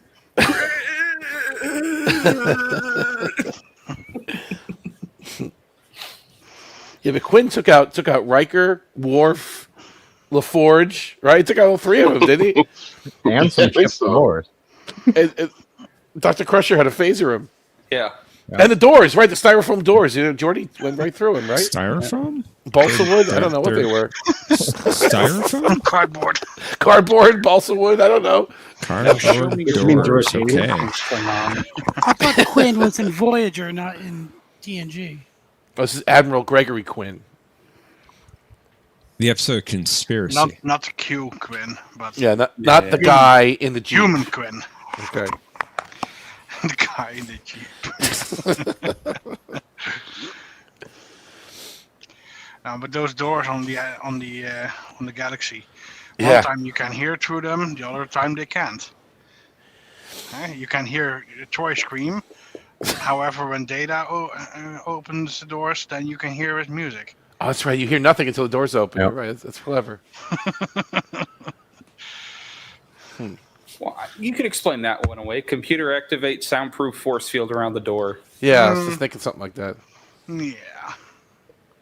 Don't want to bother other people with your music. But then why didn't Harry do that on Voyager? Wasn't he bothering the neighbors with his oboe? Or his clarinet? Using power, using power, using power. Yeah, Why did they switch him from playing the oboe? Squirrel Girl mentioned that. He played the oboe, and then he plays the Clarinet. saxophone, clarinet. But he plays the saxophone in one episode. Yep. Well, he said he was taking it up. Oh, okay. And they're kind of cousins. I mean, they both reed instruments. They're kind of similar. Yeah, they're both Oh, yeah. woodwind instruments. so Woodwind. Yeah. that's not that big of a stretch. And also, one was the real Harry Kim. The other one was the after he died Kim. Well, he played the clarinet at night. That was after he died. Aren't they both real? Yeah, I know. Well, they're both fake. Oh, that's interesting. So, did both of them take up the saxophone Well, he independently? didn't pick up the saxophone until after he died. So we don't know if the other one would have. Okay. Well, he played at the wedding. Didn't he play at the... Oh, no, he played the clarinet at the wedding. The fake one. The saxophone was way later in the show, wasn't it? Not that time that he. I meant with the episode in which Voyager gets duplicated. Yeah. Course Oblivion, right? No. the other time He's Voyager talking got- about Oh, Deadlock. You're talking about Deadlock? Yeah. Yes. Deadlock, yes. Which I thought was a better episode. That's when we lost Harry Kim. Harry flies out the ship. Harry he and dies. Naomi. And Naomi dies.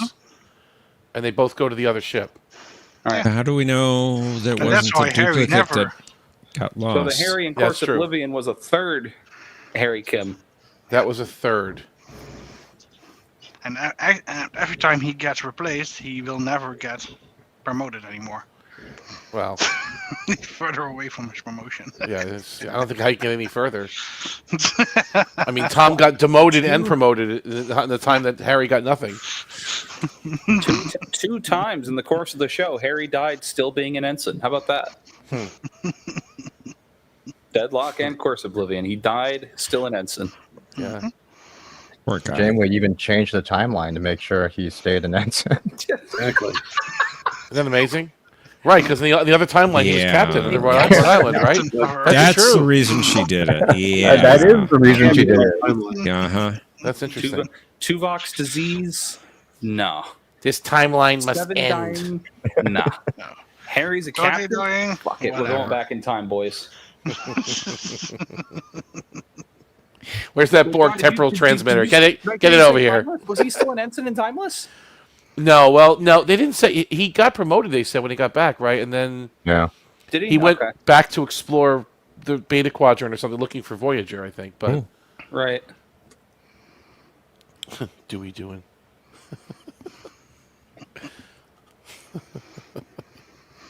We lost Mercer. Okay. Mercer. No, Mercer's Take care, still- Mercer. But you're welcome to come back. Well, Mercer's still here. He's still there. Who's I think it was Planet gone? X. Oh, Planet X. Sorry. Wow. Oh. Oh, well, I'm still recovering from being drugged and abducted and You having come some on. after effects? Yeah, it can happen. It's still foggy. It's a little foggy. He's a little bit Adobe. Was it a hypo spray? Did they kind of? I'm not sure. Okay. It's It's all a blur. just all a blur. It's all a blur.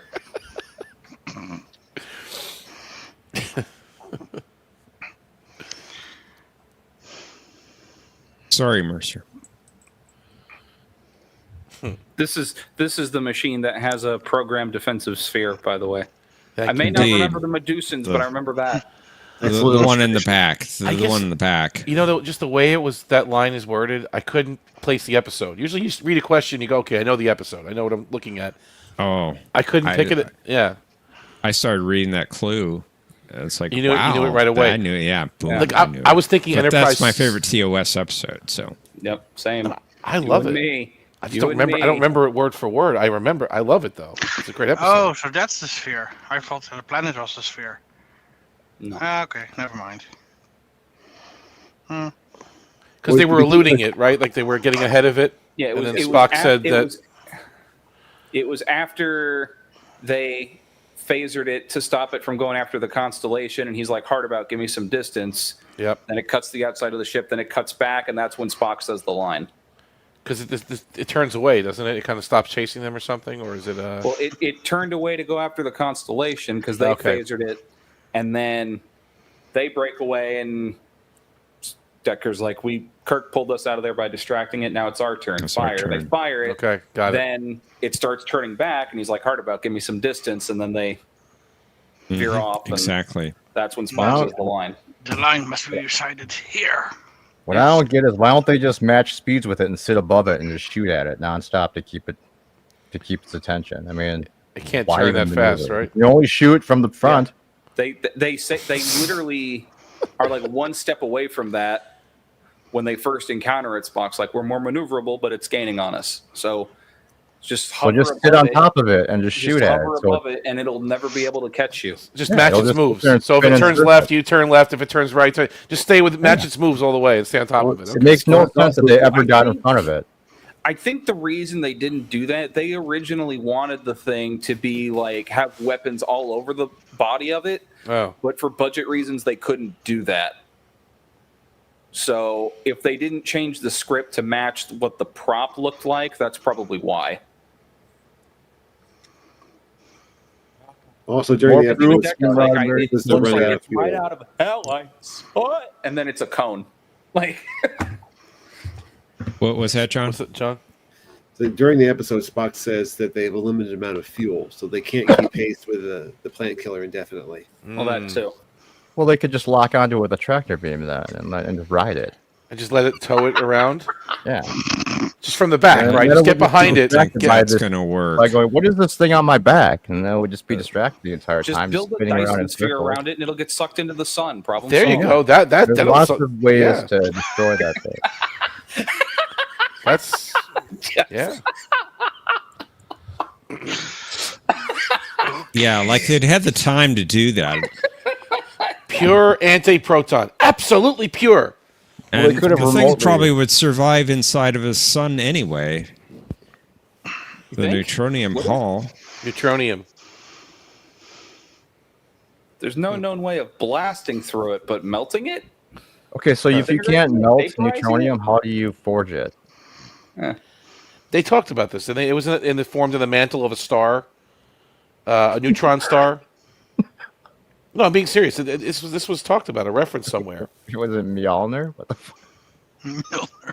I don't remember exactly who said it. It was like it's from the neutron star. That somehow the mantle of a star can forge it, or make it, or produce the substance. And they call it neutronium, but I don't know. But then, how would you shape it, though? I mean, that makes I don't no know. I don't know. Yeah, I don't know. With the neutronium hammer. They've talked about neutronium a few times. Yeah, Thor's hammer, right? Yeah. And with how thick that door was, or the Dominion had. I mean, that's a lot of neutronium. If that's You mean the star, Dominion cruiser? Oh yeah, the more big than one. the mass of the planet, probably. Everything should be falling towards that door.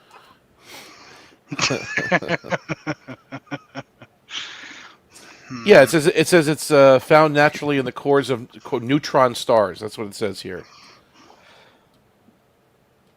Neutron stars. That just makes it worse because then the Dominion building that huge ass door out of neutronium, solid neutronium.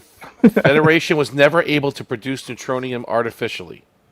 It would have literally been like more massive than the entire planet, and Cardassia would have been screwed by a door. For this door. Dr. Stubbs was trying to study the neutron decay. Oh yeah, here we go. Dr. Stubbs. Ah, so it was made in a Dr. plant in Dakar, Stubbs. Senegal. Yes, you may lay the egg when ready.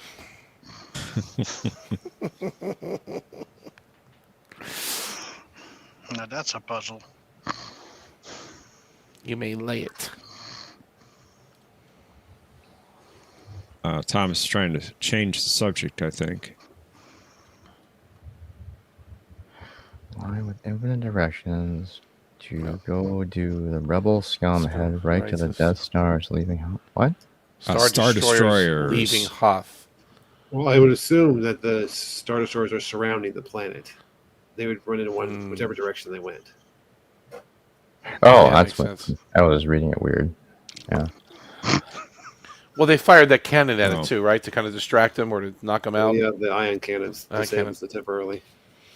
You should do some more reading, Cinnabon. Yeah. So it's the You first want me third to of the world government. You should make more radiate my history. eyes, so I have to get the visor like Jordy. I mean, look, the books took Your Spock down. screen is giving It you is. more radiation than a Just how book. books destroy how the reading library on the Enterprise. Spock's book was destroyed back was destroyed. His fingers were melted. Right? It was all because of books. Is that why? Yep. Unbelievable. Yes, your comment is unbelievable. You're right. Well, I don't remember the line exactly, but doesn't Vader say something about deploying the fleet so nothing gets off the planet? So there you go. So it's surrounded, Yeah, they don't really show it, but I just kind of assume that's what they do. or a blockade of sorts, maybe some kind of. Except Luke got off pretty easily. That would be a lot of ships that you would need to blockade an entire planet. Luke got off without a problem. Yeah, he just kind of went that way, and the Millennium Falcon went the other way. That was it, right? They didn't seem to have any problems. Yeah. Well, they did chase the Falcon after a while, right? Ended up in the asteroid field. Oh, that's true. Yeah, I guess they did. But Luke just slipped away and went to Dagobah with no problem. Yeah, Force. This is not Luke you're looking for. Did those X-wings have hyperdrive? They did. They did, right? No. Or no? Yeah, I think so. They did. Okay. They Yes. did, yeah.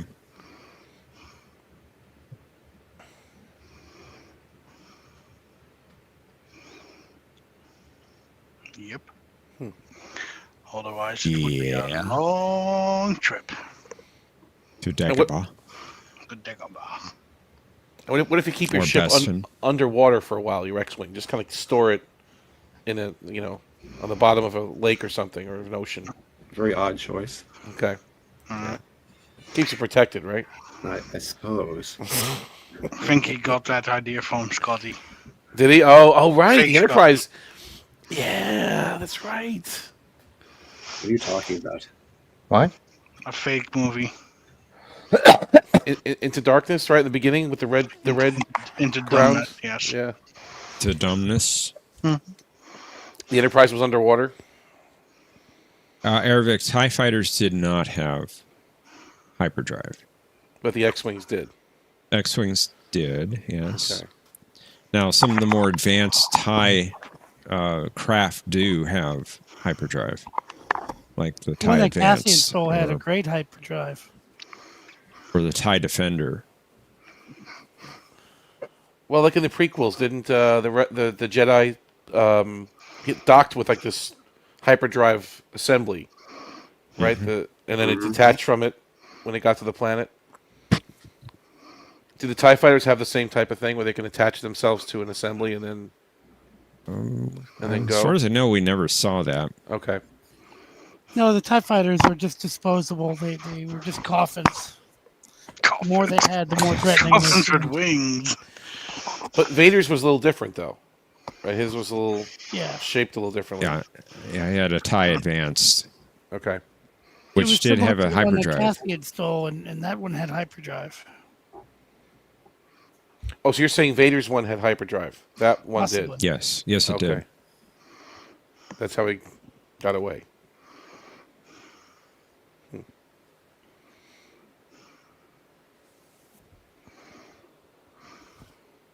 Yep.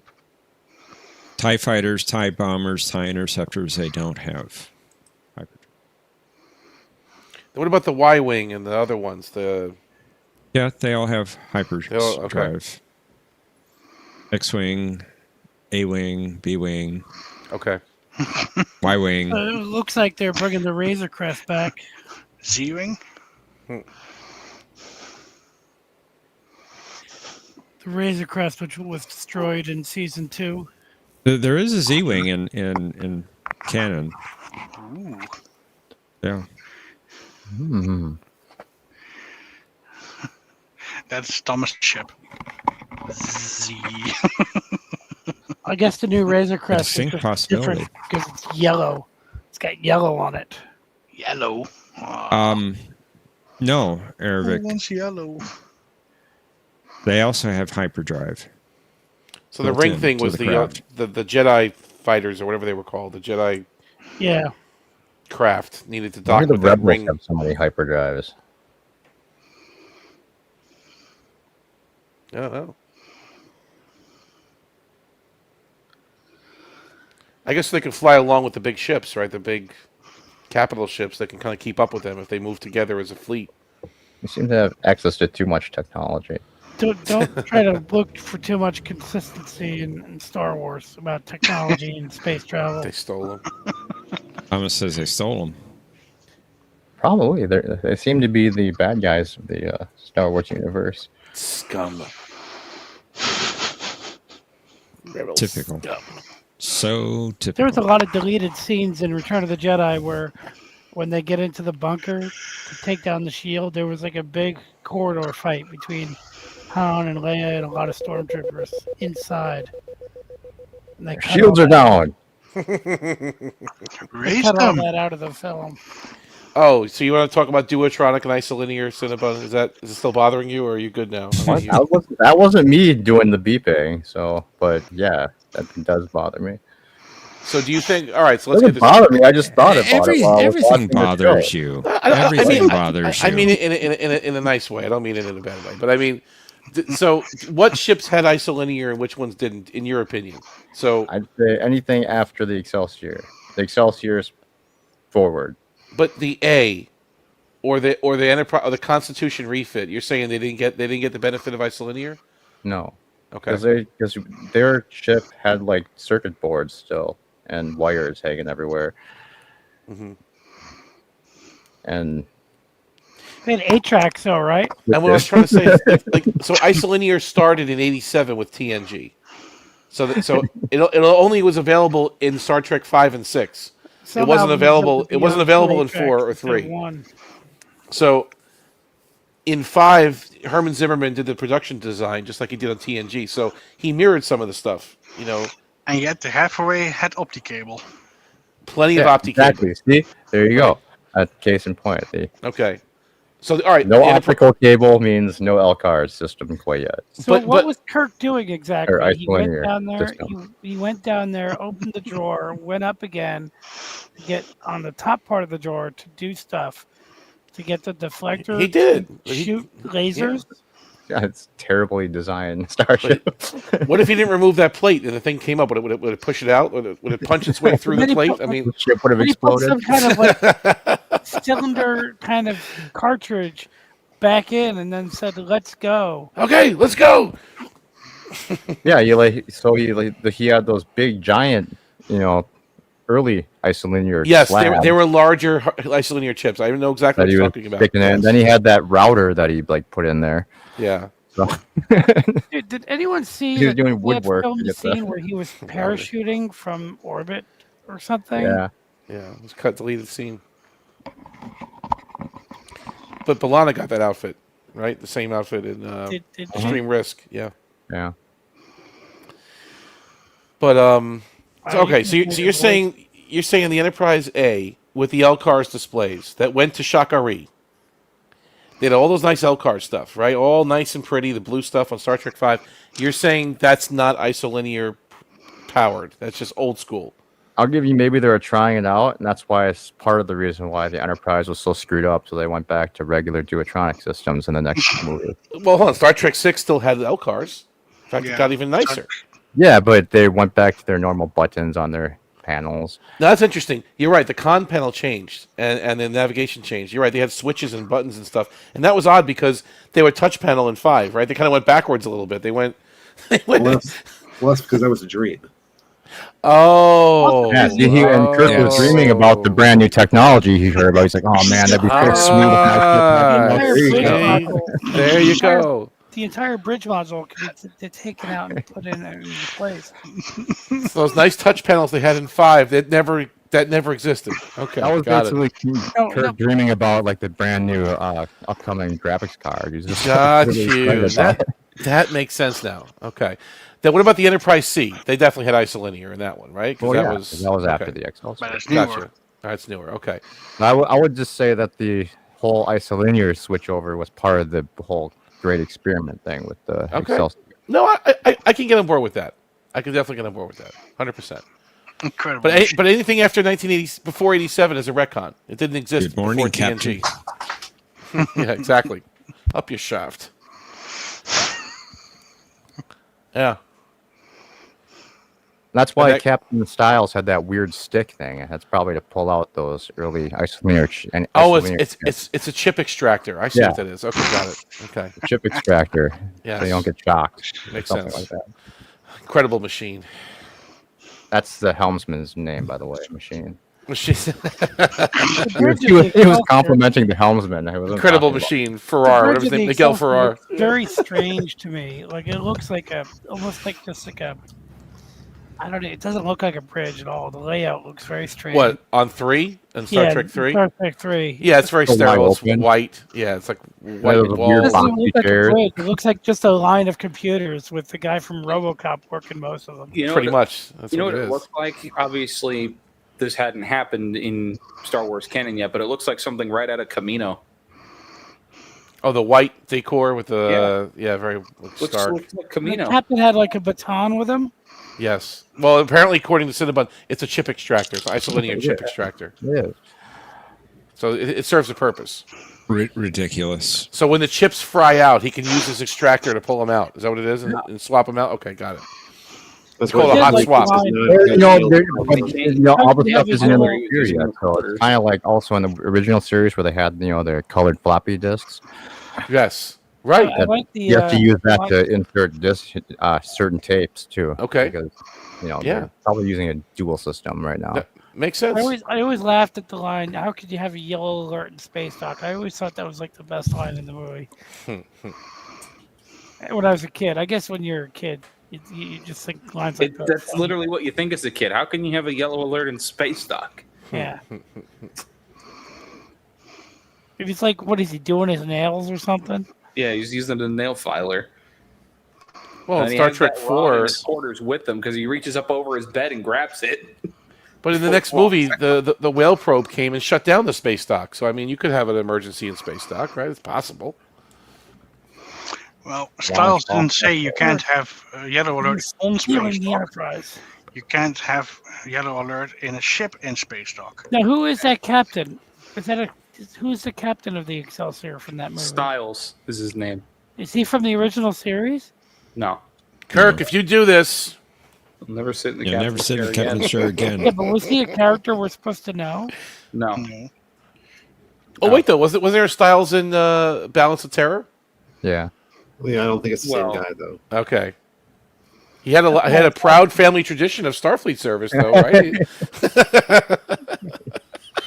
Now, who's the him guy and that was his singing- racist ancestors fighting the Romulans. Who was the guy that was singing in the engine room in the original series? Was that guy like famous? Come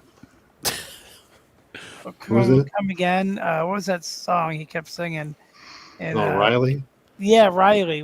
Didn't he have like a cameo in one of the movies? Not that I know of. Oh, okay.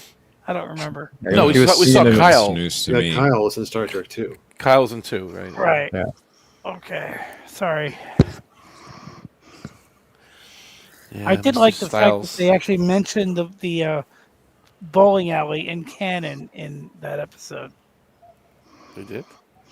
When he's singing, doing all that singing, he does mention going bowling. Oh. So the fact that Hey, Jay. has a bowling alley is officially canon. It's good to see you, brother Jay. Hello. Hope you're doing okay. Welcome back, Planet X. Welcome, Sorry, Blanks. the Minnesota were freedom fighters, and they keep disrupting our network here for the resistance cells. Yeah. Keep fighting the fight, my man. You're behind Hi, enemy Planet lines X. over there. Hello, Planet Hello. X. How are you? Hello. Good. How are you? I am not feeling well, but I'm going to make it. Well, I'm glad you're going to survive. Survival is not sufficient. Insufficient data is insufficient, Mr. Spock. Yes, so it's a pass. Did anybody get me any readings for right now? Because that was the past. I forget what he said exactly, but in Enterprise Incident, he complained about everything. You know, when the Bones was worried about him at the beginning. Yep. Yep. I love that episode. I think that episode is so good. Like, season 3 has a couple of my favorite episodes. I always liked the Tholian Web. Always liked Enterprise Incident. Always liked All Our Yesterdays. Like, it's got some really good episodes in there. I think Alana Troyes is underrated in a lot of ways. You didn't like season 4? I like season 3 of TOS better than Strange New World season 1, 2, and 3 and 4 combined. Well, that's a low bar, but yes. Yeah, duh. Very low bar. Well, the bar keeps getting better. I mean, it's award-winning, and No, the bar- excited Mountain season Mountain 4 Mountain- upcoming with a Muppet episode. You know what the and mountain looks like, Omni? You ever see Jurassic Park? Oh my There was a god. scene in Jurassic Park There's where also- Ian Malcolm walks up to a mountain and says, Yep. "That's a big pile of," that's what it reminds me of. Yeah. No, it's- Mountain of poo. But Yeah. Mercer, what do you think of the critically acclaimed season 3 episode? Is there in truth no beauty? It is critically acclaimed. Is truth and beauty there no more truth beauty? In truth, there for never was ever any Beauty. beauty. To begin with. The fewer, I like the fact that they the brought higher. The higher, the fewer. I like the fact that they brought the Medusans back for that Prodigy show. I thought Yeah. that's That my was nice. favorite character. The who? Who did they bring back? I don't know what you're talking about. Yeah. Patient Zero. What is it? I don't like his name, Zero. I think that's kind of lame, but I do like that Zero. character. It was my favorite. I like when Spock goes crazy in that episode, though. I mean, that's when he looks at the Medusa and he goes berserk and starts fighting everybody on the bridge. That's great, man. He's punching everybody. He's taking everybody down. Did anyone ever notice that in the episode where Silence has lease, they see this weird like hole in space, and they say, "Oh, there's never been anything like this." We checked the database. There's never been anything like this, and yet when you watch the Immunity Syndrome, the thing that they see before they see the amoeba looks exactly like it. Well, it's a writer's strike. They didn't have time to research it. Okay, but it looks exactly like Somebody it. It's say like- the immunity like- syndrome. It might not be the same phenomenon, but it looks very similar. Phenomenon.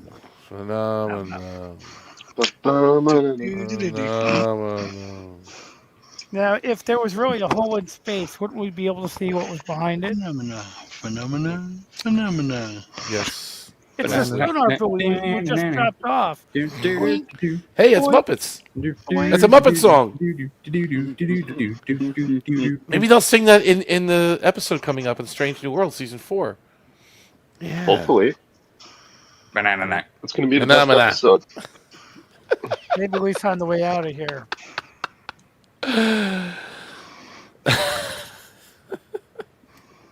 What is his name? Haskell? Is Haskell the guy that dies? Haskell's the guy that dies at the con, yeah. Where was Wesley during that scene? Nagilum took him out. Where was Wesley Nagilum. during that bit? He went off duty. We cannot allow you to do this!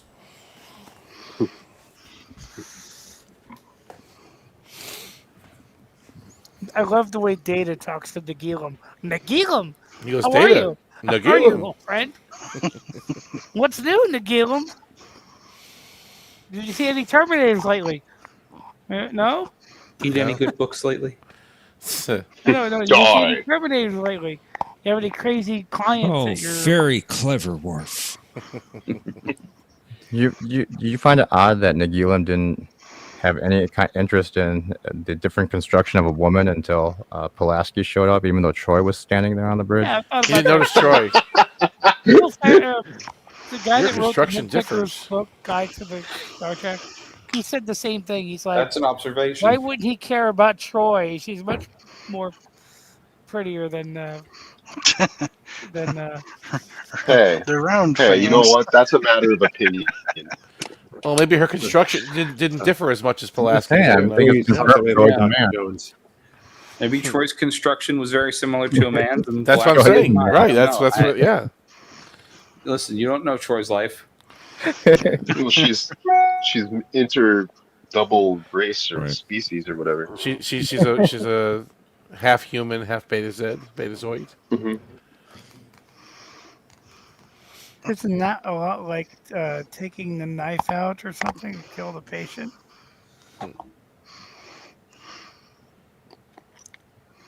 Mm. I like Pulaski. I thought she was a cool character. Yeah, but she was rude to Data in that one for no reason. It was so silly. Yeah.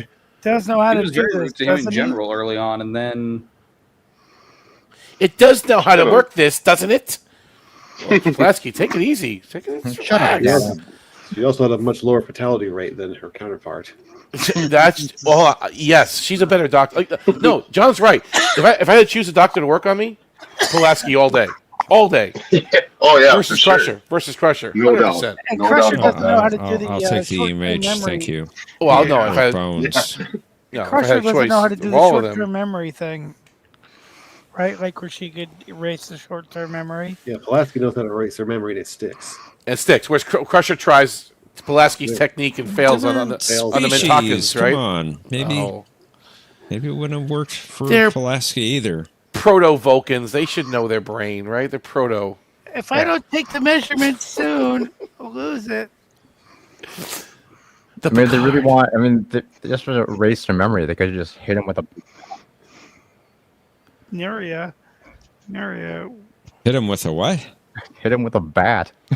Crank him over the face with it. What, just give him a concussion? I mean, he's still going to remember. Wow. He's gonna lose his memory. Is one way to lose your memory? Hit him over the head? Yeah, I guess. Hit so. him Beat your memory out of him. Percussion instrument. Find Riker and Palmer. Or just beam him back to the duck blind to throw him out the window again, right? Just launch him, launch him out the window of the duck blind. Remember in that Blunt episode where force trauma.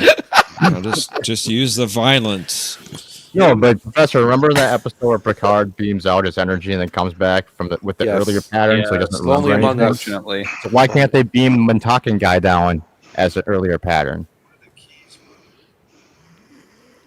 They didn't have backups of him.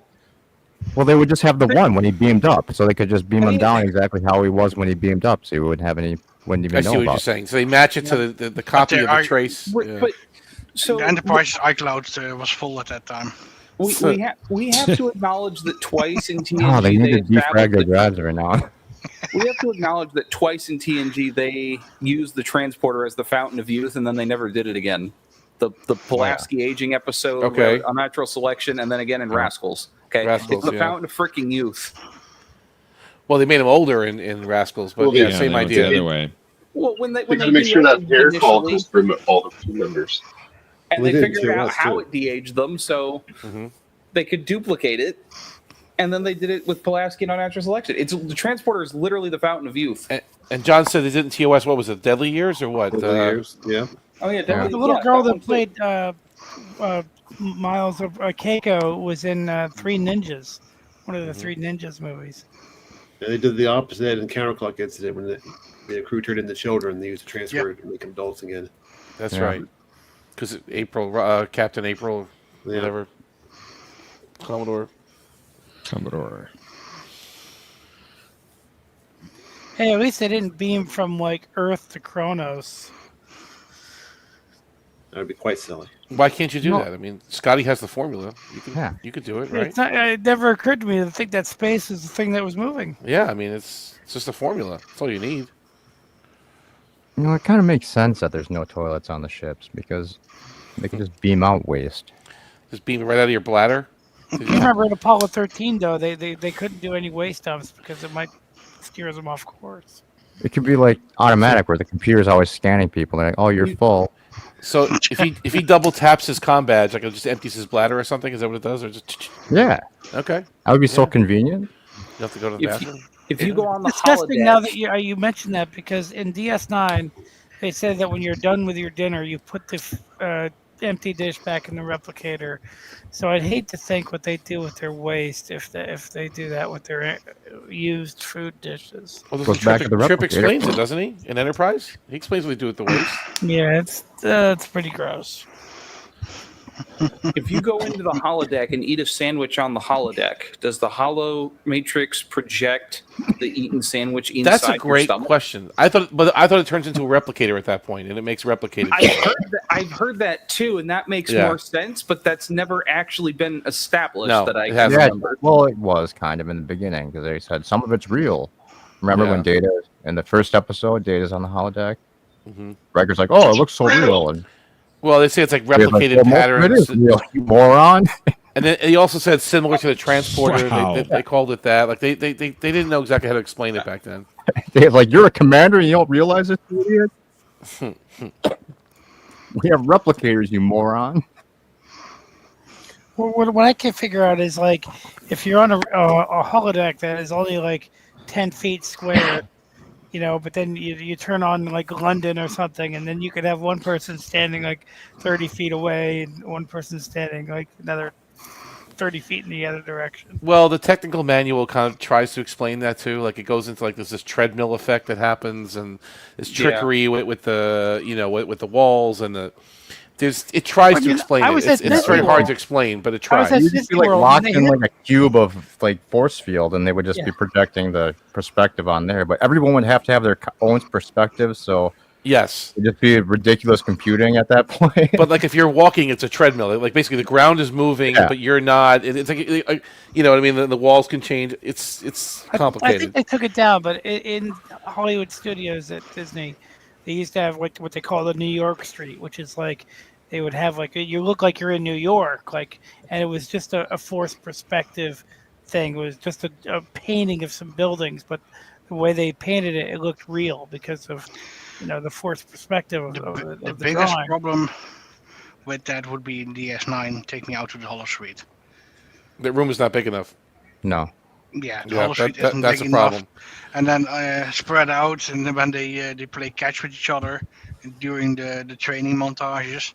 Yeah, that's true. The room between the people would be. They'd be like right next to each other, and the computer would have to be simulating a ball that was traveling. But it'd be so stupid. But you don't kick the ball. Do you? Someone swings a bat. What and did you kills infuse Christian. it with? What did you infuse your gum with? Scotch. It's the best line in the entire series. I always like death to the opposition. Death to the opposition. But what if they did it in a real holodeck, like a real size holodeck? Would that be better? Almost. I mean, It's still not really big. good. It's not as big as a baseball field, right? It's still Not even as smaller. big as the full infield, I don't There's think. no holographic substitute for an actual baseball diamond. No. What about the Battle of Clactico Block? Did they actually film that? Like, how big was that battle? Well, you just heard it. You didn't even see it, really. You kind of heard it. Oh, they're waiting to celebrate your victory. Lead the way, then. I just love. I love the those most old believable Klingons. uses of the holodeck were like using it for target practice for phasers, using it Makes for sense. velocity. All right, but what if you leave things behind there too in the holodeck? Let's say you have to go to the bathroom, or things like that happen, or other things. When you end the program, like, does it all just end up there on the floor? Like, what? The Orville did it where he thought he was in bed, and then the program ended, and he fell on the floor. Yeah. It was the same basic idea as a holodeck. But if you leave clothes in there, maybe, or if you leave a sock behind, like does it all just kind of end up on the floor when you end the program? Is everything there that You that's should real? think that, but in Insurrection, I mean First Contact, when they switch off the holoship, then where are the dead Sona? Well, did they show their bodies? No. Nope. Oh, that was a mistake. You're right. That was a mistake. You saw just They an didn't touch empty the bug, though, holodeck. when they turned off the Wait, what was the simulation. mistake? There were a bunch of dead Heroian everywhere. Well, don't we see that in the kind of in the what is it? Is it not extreme measures? Extreme risk. The Balana skydiving one at the beginning Yes. of the one Voyager she episode. turns She like is right side up suspended again. midair and then She kind of she has a chance to put her feet on the ground, and then the program ends. So I could kind of Yeah. gently puts her down. It's kind of like the girl from that was trying to do diving off the cliffs, and she actually gets hurt, even though the everything was fake. In Conundrum, was it Conundrum? She's in sick bay. It's a great scene, Mercer. I'm so glad you brought that up. May or may not be a millionaire question about that specific exchange.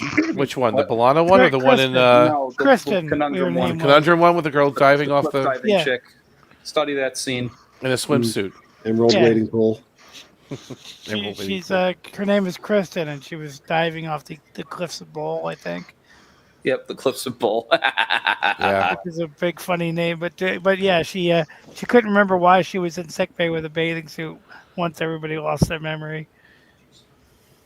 But Data's a good bartender, though. I mean, Can I get you a drink? A beverage? a beverage. I love how they started with Bavarage, Patrick, right? I like how they started. I think it was Act 3. I don't remember certain which act it was, but it was like either Act 2 or Act 3.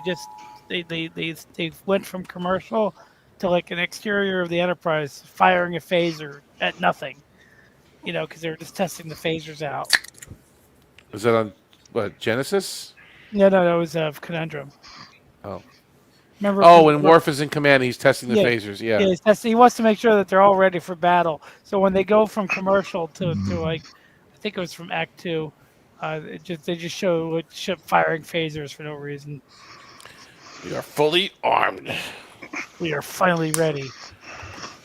Ready for what? The firepower of this fully armed and operational battle station. Battle station. What would be cool is if you go into the holodeck and you could just do like a Tron light cycle simulation.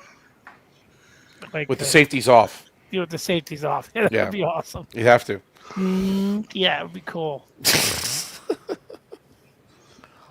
The original Tron light cycles from the 80s. Oh yeah, have to be. You have to do those. Not the new ones. Yeah, 100%. The sharp right angle turns. Hey, let these guys run right into your jet walls. On that note, gentlemen, I'm going to head out for the evening. Thanks for joining us. Good seeing you, Mike. Good seeing you Hey, guys. Mike. John, thank you. And Jeff, thank you for hosting and putting this together See you, this bud. week. Thank you Despite for being joining us. inducted.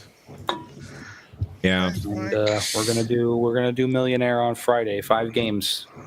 5 game. Wow. 5 games. Wow. Whoa.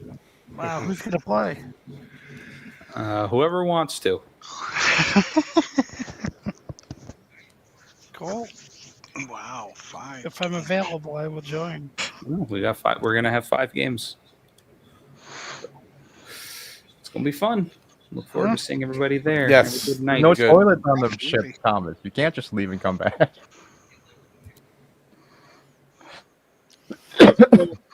What exactly? You does, can't? What exactly does an There's no Eludian? point to it. So you just tap your comm badge and have it beam out your waist. That's the way to do it, right? You're in fantasy land, per usual. Did they ever There'll be one explain? set of quarters that has a toilet.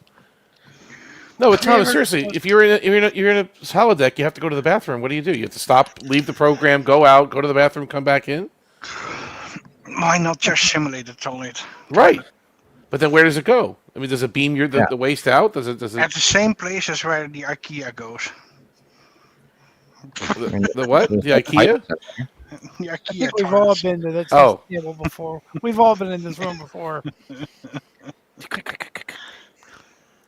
Did they ever explain what an Eludium Pu-38 explosive space modulator actually is? Was it Duck Dodgers? The creature has stolen the space modulator.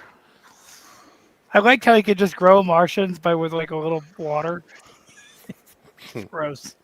Just grows the Martians.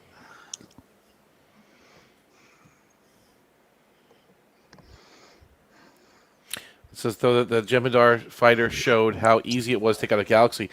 Yeah, that was crazy. I mean, I always was. Let me put it this way, Robert. I like that better than seeing an old bird of prey take out a Galaxy class ship. One of them, okay? Like, that technology was different. Their shields were different. Their weapons were different. They were going right through the Federation shields like it was nothing. So, I could kind of see with the way he hit the ship there, blowing it up, but I have more of a problem with the way the ship blew up in Generations, if that means anything. Or was it an inside job that Keogh destroyed his own ship to make sure that the Federation got into a war? Oh. But you remember the Dura sisters had the codes for the shields, dude. Yeah, but even so, all right, if they're in a battle with the Klingons and somehow their shields fail, I can't see the Galaxy class still being decimated like it was by an old bird of prey like that. I can't see it. It had a coolant leak. Coolant leak. That's it. Coolant leak. Bridge. It must have been that last torpedo. Yeah. Any older engineer would have fixed it, but no. No, he just gives up. He closes the door and rolls underneath it, and that's the end of it, right? That's it. We're over. All those toilets were the ones that were on shuttlecraft and inside the brig. What, the ones that Thomas is talking about? Yeah, those are the only toilets that exist. Lines are beginning to form. We might have a problem with the Bolians. Oh, no. No, they're on shuttlecraft and in the brigs. I really like those cool, like little portable view screens that the Jeopardar would use. You know, like instead of an actual view screen. Mm-hmm. On their head, the headpiece. Yeah, those are pretty cool. Oh, easily explainable, Thomas. That's the room where Data stores his extra heads. Oh, wait, on the bridge? Is that where it is? Yeah. Okay. His extra backup heads. Okay. Where did he get backup heads from? From where? From the laboratory? I got one Yeah, from the one San thing we got to Francisco. figure out is we got to look at an exterior model shot of the Enterprise D. Try to figure out where the ready room window is that Picard likes to stare out of. When he's angry, he puts Laura's head on. Well, Laura's floating in space. Well, actually, no. No, you're right. After descent, they dismantled him. Never mind. Yeah, he kept his head. They do. But the prior 6 seasons? Huh? Well, that happened in season 7. He's saying so. It's like what happened in the prior 6 Why have seasons. it? Yeah. Why have it in the prior 6 seasons then? Data had other heads. It could have also been where Captain Picard kept the heads of his enemies too. Oh yeah, that's more like it. Like Gul Dukat, for example. La La Land. I'm in a room with lights. Skull of Gul Dukat. Yeah. Martok, Steric of Vulcan. I'm in a room with lights. Oh, I'm sorry, Steric of Navarre. Nivar, yeah. I'm not the fool you take me for. So apparently they're gonna have that lady come back from Discovery to be in Starfleet Academy. What's her name? lady? Jet Ski. Jet. What's her name? Reno. Jet Ski Reno. They're gonna have her come back. Jet ski, no. Yeah, she's in it. She's starring in the show. I don't know if she's like a regular character or like. Yeah, she is. Who cares? Got Tilly come back. Tilly's only coming back for one episode. It's been confirmed already. That's it. Just one. That's gonna be a big episode, guys. Big one. Very weighty. Okay, big one. And what about that Jeopardar Klingon? Do not care. What about that Jeopardar Klingon lady? We'll see. We'll find out more. We don't really know much about her right now. I just think, listen, all kidding aside, Paul Giamatti is an excellent actor. He's going to bring he's going to bring something over the top, I think. He is a immense good actor, but Strange New World is still garbage. You were saying something, Cinnabon? Sorry. I don't know why he has tic-tac-toe shaved out on the side of his head for some reason. So apparently he's half Tellarite and half something else, Klingon or something. That's what they said about his character. So I don't know what that means, but big tic-tac-toe players. Yeah, I guess so. It must be. Didn't care for him to give him a proper backstory. But he's a fantastic actor. I think he's going to do. He's going to elevate it a bit just by him. Or a front story or a side story. All these new shows Doctor's coming in out it. makes me wish they actually did the Captain Worf show or some Klingon show like with Lesket or something. I would love to see like the Rotaran show, like a show just based on the Rotaran. Star Trek Rotaran. Yeah, or like what is the other ship he had? The Chitang. Chitang. That would be cool. Like it would just be so much better to just see some old school Klingons Would fighting Alexander be in the the mess hall. goofy comic relief? Exactly. I even liked when they brought Alexander as a Klingon on one of those ships, and he kind of like spilled everything, and that was pretty cool.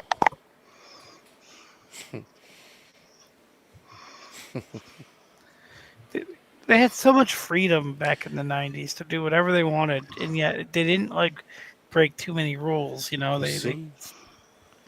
They're accepting him as the ship's fool. Oh, I locked myself in. They start laughing like, oh, the wharf. I'm sorry, I'm stupid. No refunds on the path to Kalahaya. I still don't understand how they never really explained this well. How we left Alexander with his human parents, grandparents. How did he go from that to enlisting in the Klingon army, the Klingon defense forces? Like he didn't. He said, "I don't want to become a warrior. I don't want to fight. I don't want to use a batleth. I want to do human stuff." How did he go there? They were at war. There's a big war called the Klingon-Cardassian conflict. But they needed people. Okay, then why did he enlist in Starfleet? Yeah, I mean, he's on Earth. He's on Earth. He doesn't even speak Klingon that well. I mean, he's going to go to the Klingon Empire and say, I want to sign up to fight, please. Thank you. Sign me up. Did he, I don't know, maybe because one of Kern's brother's cousins' former roommate called him up and said, we need you. Now, they could have said something like this. He was at a boarding school on Kronos, and he learned the ways of the warrior. He got better. He improved his skills. He wanted to serve the Empire. That's different. But they didn't say that. Last time we left him, he was just... Little known, seldom used, reserve activation clause. Maybe, exactly. Maybe Alexander was so ashamed... Alexander was so ashamed that he decided to join the Klingons so he could eventually travel back in time and kill himself. That was crazy. Yeah, James Sloyan, that was nuts. That was nuts.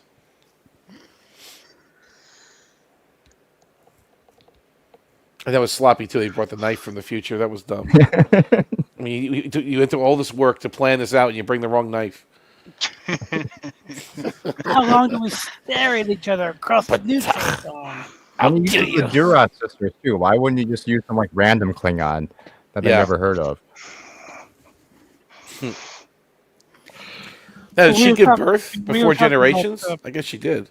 We were talking about Andreas Castellus the other day, and yeah, they really put too much product in his hair during all good things. Well, it's a wig. I mean, it's not really. But they made it really shiny. I'm always distracted by how bad his hair looked in that episode. He's like, I loved him in the episode. You could tell he was not in it. He was not really bringing it. He was just kind of phoning it in. Oh, he didn't have hardly any lines. Yeah, either. I mean, even him phoning it in is going to be better than most actors on their best day, but it's still pretty funny. Yeah, he really didn't have much to do. They just brought him back because they wanted to bring somebody important back. I mean, that would be what, the third time we saw him in TNG? No, he was in at least 4 episodes. He was in The Enemy. He was in The Defector. He was in The Future Imperfect, and he was in All Good Things. But I want to say he was in probably a couple more. But I think that's it. That's it. Yeah, I was forgetting The Defector. So The Enemy, The Defector, and then Future Imperfect, and then All Good Things. Yeah, it's 4. They mentioned him a few times, so even if he wasn't in them, right? They did mention him a couple times. Was he in? Did they mention him during Data's Day? No, they didn't mention him there. No, it was somebody else. Yeah, I'll have to think about that. Those are the only 4 I can remember that he was actually in. But I think that's it. They might have mentioned him somewhere. There's nothing else to remember. And he was in Enterprise. Well, not as Tomalak. No, that's Tomalak, right? I'm trying to think what else he might have been in. Tomalak is only in 4. Yeah. Memory Alpha agrees. Yep. Okay. I'm glad I remembered that much because Future Imperfect is usually the one I forget the most because I'm not even sure if it was the real Tomalak. Technically, in Future Imperfect, it's even a hologram. Yeah, It's not real even the Tomalak, real yeah. Tomalak. But I did like the little story that they had going where Tomalak was like the main Romulan villain, like the way that the enemy and the defector were kind of connected to each other. It's true. I really like that. I really like the idea of Gorn and Core, although they used a different planet for it when they showed it in Unification. They kind of used a different special effect for it. So Thomas says he was phoning it in, saying 3 lines. Okay. I would say, Thomas, he came in off the set from Babylon 5 and did the best he could. But he was more like Jakar than Tomalak in that scene. I like Unification, but in the end, it's like Unification starts out where everything has changed. Somebody's defected. Spock is gone. The Klingons are going to know about this. The Romulans are, what's going to happen. And yet by the end of Unification, the 2-parter, everything's the same as it was. Nothing really happened. And the episode was so boring. Like nothing happened. There was no action scenes anywhere in Unification 1 and 2. It's almost like they had no money for those episodes. The T'Pau was missing. Well, I was just saying they went to the Quaylor shipyards, right? That's pretty. Yeah, impressive. they had like a couple of we'll shoot a phaser at the ship, but there was like no action and there was like nothing that I love the episodes, but nothing really happened. The mystery of the Triple A. Well, we introduced it to Opera. Melota. Riker dumped that Ferengis lunch on his lap. Enjoy your dinner.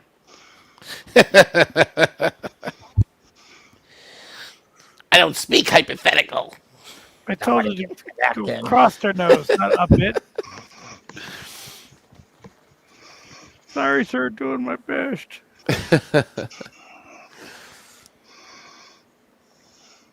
Thomas says a warbird destroyed 3 ships full of troops.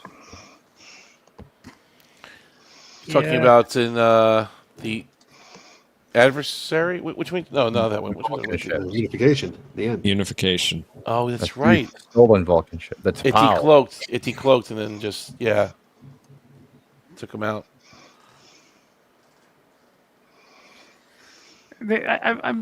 So the guy that Spock was negotiating with, not Pardek, but the Romulan leader, what was his name? The Pro-Council? Naral, right? Yeah. He was the same guy that was in Inter Arma Einem Silent Legis, but he looked much older. I don't think it's the same actor. No? Okay. Maybe it's the same character, but I don't think so.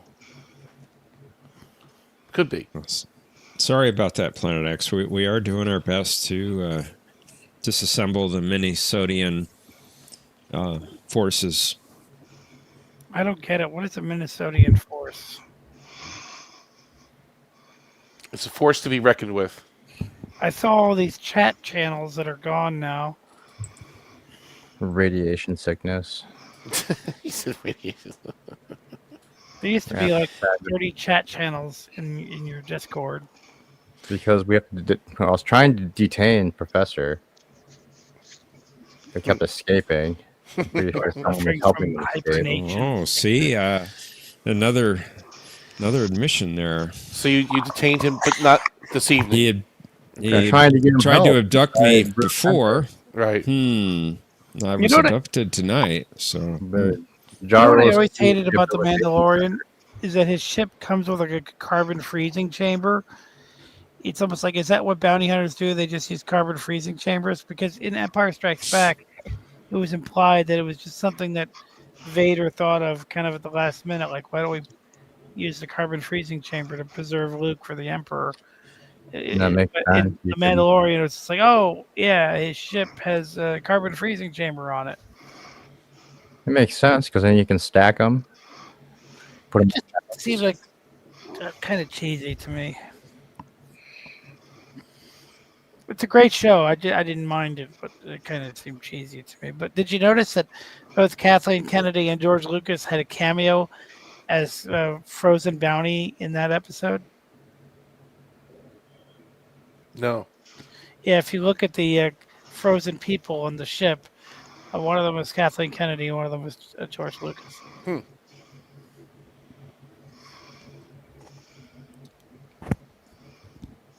I mean, it makes sense. She's the one that saved Star Trek. Oh, saved Star Wars. Star Wars, right? Yeah. Yeah. That's right. That dude that he picked A up. living legend. That dude, that really slimeball dude that he picked up, it reminded me of a Bolian. He was more of like a Star Trek alien than a Star Wars alien. You know, the guy that he picked up, you know, he's like the blue guy. Most people don't remember the first episode, but when he picked up the blue guy and had to bring him back to Apollo Creed, you know, he the guy he picked up was like a Bolian. He looked like a Bolian. I haven't seen that episode in a long time. Yeah, but you remember though, like he's like, oh, he tried to go out. He tried to go like, you know, go to the toilet and acted like he was just gonna. He was trying to get away. He's trying to think of any way to get out of there. Get out of there.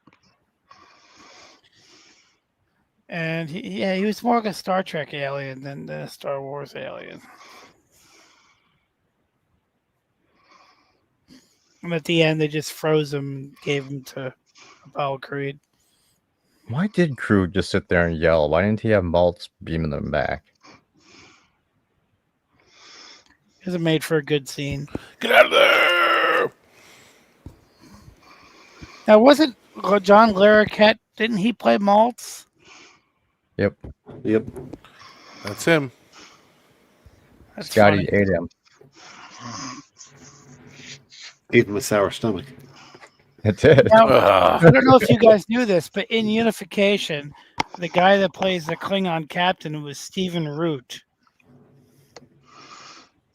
He was in No Country for Old Men. They'll lick that paint right off your android ears. Like seriously, Stephen Root is a pretty well-known actor. I mean, I don't really know him that well, but a lot of people know him. And it was kind of weird to have him play a Klingon. I think his name was Captain Kavat. He was good.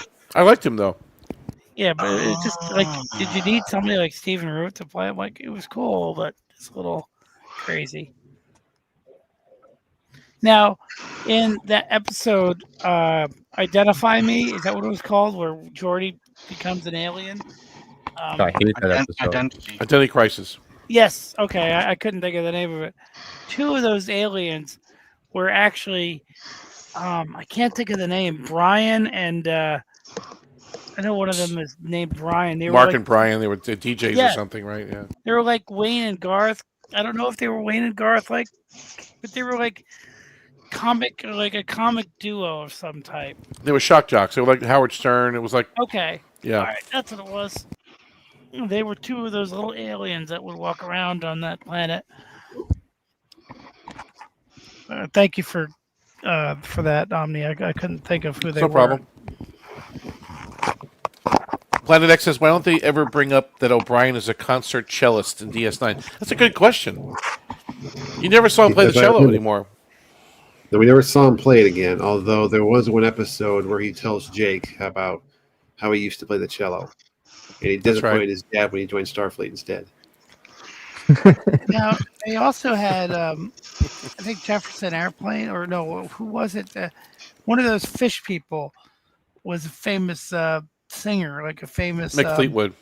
Mick Fleetwood, that's a... drummer. Yep. He was eating a bunch of fish from the tank. He was in The Running Man, too. You like The Running Man. Oh, yeah, I love The Running Man. The new Running Man, interested to see it, but I love the original. I think it's cheesy, but I love it. I think it's and I liked his character in it. A few other guest stars. Yeah, they've had quite a few people. Like Jason Alexander appeared on Voyager, I think. I don't remember. I don't know his character because I haven't gotten that far yet. I don't remember that episode actually. I don't recall it. But he was also in the Orville. Well, I think he interrupted you Janeway don't. while she was doing some important studying on her monitor. She was studying some things on her monitor, and Jason Alexander walked in. Right. Yeah, so, In isomorphic form. exactly. I think that was called "In Truth There's Beauty" or something. By the way, Bruce Willis, our buddy Bruce Willis, appeared on an Orville episode. You probably didn't know that. Oh yeah, he was the talking flower, right? Yes. Yes. The singing flower. And of course, Charlize Theron was also in an episode. Hey, what the hell do you think that Betazoid box was? The marriage box that had that That was face? Quark. That was Armin Shimmerman. No, I mean, do you think that's like the box always has a face inside of it? I mean, where would you store that thing? Would it just get mad if it was in the closet all the time? Yes, yeah. You have to talk to it, feed it every now and again. Sing songs, watch TV with it. You gotta do things. The dude keep from him in the MASH. closet. Tell him he's a pretty box. You're a pretty box. And a useful box. The dude from MASH was in TNG. Yes, he was. Winchester, right? I don't remember the name of the character from MASH, but Yeah, Those are very fake news, sad. Thomas. Fake news. Oh yeah, So I'm surprised you according guys been talking about it. according to Memory Alpha, there's only one episode of Star Trek where the Prime Directive was rescinded. The Omega Directive. Mm-hmm. We just watched it a couple weeks ago. This past week, wasn't it? Was it this past week? Yep. I can't remember. They all blend This together. week. This we week. watch so many episodes every Tuesday or whatever night that is. Monday They, they all blend together. That's the problem with watching so many in the same time frame. You get lost. Just do You one forget what disc. you It's watch. like 4 episodes. Yeah, but you're right. I guess they kind of blend together after a while. Janeway doomed that entire planet, Which one? the Omega Directive planet. Well, they're going to have an energy crisis. At least they're not going to blow up subspace where you can't use warp anymore. They I mean, did she it was for doing- them. They ejected the tanks and blew it up. So now subspace is destroyed in that area. So Yeah, now I always it's wondered trapped that. on their planet. Is Well, it but the no, same as a force of nature phenomenon? Kind of, but if they blow up the thing with their torpedoes that they modified, doesn't it safely blow up? Like it doesn't chain react and then destroy subspace across half the Didn't they quadrant. have to jump to warp like right when they did it? They though? did, but I thought because they used the torpedoes, it kind of like softened the. I don't know, because they made a big deal about modifying torpedoes in that episode, right? They made it. Tuvok had to do some things, and What right do they have to take away an entire civilization's power source? and what's going to stop the scientists from doing it again? They didn't kill him. I mean, although he was in sickbay, I don't know how they got him back to his people. That's another issue Right. too. He's ejected in his face. It's the Starfleet way. Is it similar to what, Terrible accident. Oh no. is it similar to what Tully and Thorne did to the torpedoes that he was shooting into these stars? No, we just watched the episode. Tuvok had Janeway gave instructions to Tuvok to modify a torpedo with a certain yield to destroy Omega, which I guess assumes that if you destroy it that way, it doesn't chain react and then destroy subspace. Yeah. So I think that's what they were trying. So I think they neutralized enough of it in the container, and then they finally fired the torpedo at it, which killed it. Yeah, But what's to stop them from doing it again? I mean, that scientist is not dead, I don't think. By the way, when you say that line, what's to stop them from doing it again? That's one of my favorite lines from Geordi in Insurrection when he's like, they're ripping a space like a zipper, and then he's like, "We're all out of warp cores. What's to stop them from doing it again?" They were doing some kind of weapon. The Sona was like tearing apart the entire Briar Patch, right? Yeah, they're the forget subspace exactly what they were doing. isolytic weapons, whatever they called them. Yeah, they were doing But a something bad. very important episode coming up on Monday, Mercer. So just stay tuned, drink some Red Bull or something, stay awake. It's one called Night. Monday. Monday. It's called This is Night. coming Monday. And we're introduced to a species called the Malon. It's a very, very important episode, okay? I just want you to stay tuned. It's a good one. That's also where we get the poop aliens, right? We get the poop aliens. Your people resourceful. But I called you Your a dung ship beetle. is powerful. I called you a dung beetle. How do you respond? Please help us. I think you should have your eyes examined. The episode before Night is also very important because we get to meet one of Janeway's victims. We do. She devastated his species. Hope and Fear. Great episode. Great episode. We see the Dauntless and we see Arturus. Yeah, it's a great episode. That's a good one. Bit of a windbag. We see Admiral Hayes. Admiral Hayes is in it. Bit of a windbag. Admiral Hayes from First Contact. He's a good man, but he's good man, fine officer. Yeah, bit of windbag. Bit of a windbag. Exactly. By the way, the Admiral from what's it? Star Trek 6, the one that gave the briefing. I don't know if it was the same character, but he was in the Dias cast. Right? Yes, he played the Admiral. He played the Admiral in. I don't know if it's the same character or not. Old at that point, so probably not. Right. I doubt it's the same character. Ladies and gentlemen, the CNC. What do they call them? CIC? CNC? CNC. Commander in charge or something? Or I don't know. Commander in Chief or something. Commander in Chief. I just bought a boat. Bill. But all those other guys didn't need to be at that briefing. There was like 12 people at that briefing, and the only people that mattered were Kirk, Spock, and Cartwright. Those are the only people that talked. They were highly decorated officers. Scotty and Uhura, they No, but like all the other respected. people that you saw there that were not characters, none of them needed to be there except for Cartwright. Oh, we needed that one lady to say. Are we talking about mothballing the Starfleet? Yeah, she was important too, I guess, John. You're right. I stand corrected. Bill, are we talking about mothballing the Starfleet? You know what I like is how in Star Trek 6, when the credits come up and you hear that eerie planets music, they all come up in different colors. You have red and purple and green credits. Just look cool. Thomas Potts saying, "Good thing Hayes survived the Borg destroying his ship." True. I guess he did. I think he was a coward. I don't think he went to battle. I think he just sent everybody else off. Well, they say the Admiral's ship has been destroyed, but he could have got into a life pod. I mean, right? Well, he just escape wasn't pod. on it. It was his ship, but he just made this first officer take command. I'm out of here. Yeah, Hayes could have been He stayed at the space station. I'm taking the Hayes Arrow could have been shuttle. closer to Deep Space 5. Hayes could have been much closer to Deep Space 5 and never went to Section 1-001. No, but didn't they say the Admiral's ship has been destroyed? I mean, you didn't hear that over the comm? Oh, okay. I took that as it being Admiral Hanson's ship.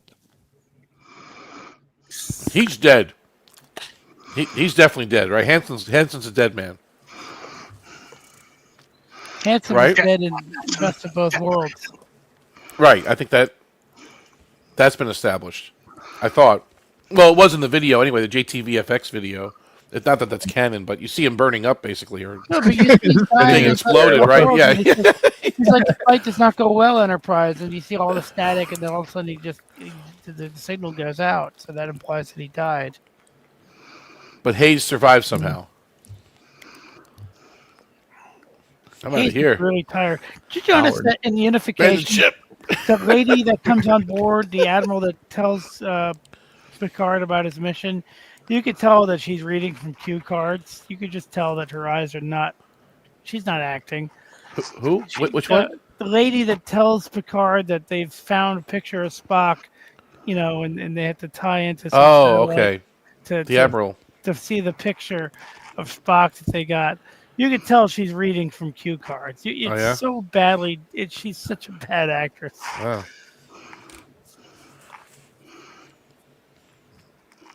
And Q allowed that? Wow. So Nimoy was in only one episode. Literally, he had one line that they probably filmed they he wasn't even in both episodes. He was in the very end of the one episode, basically.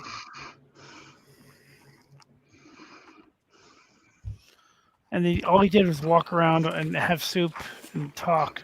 He didn't do anything else. Talk. Yeah. Talk.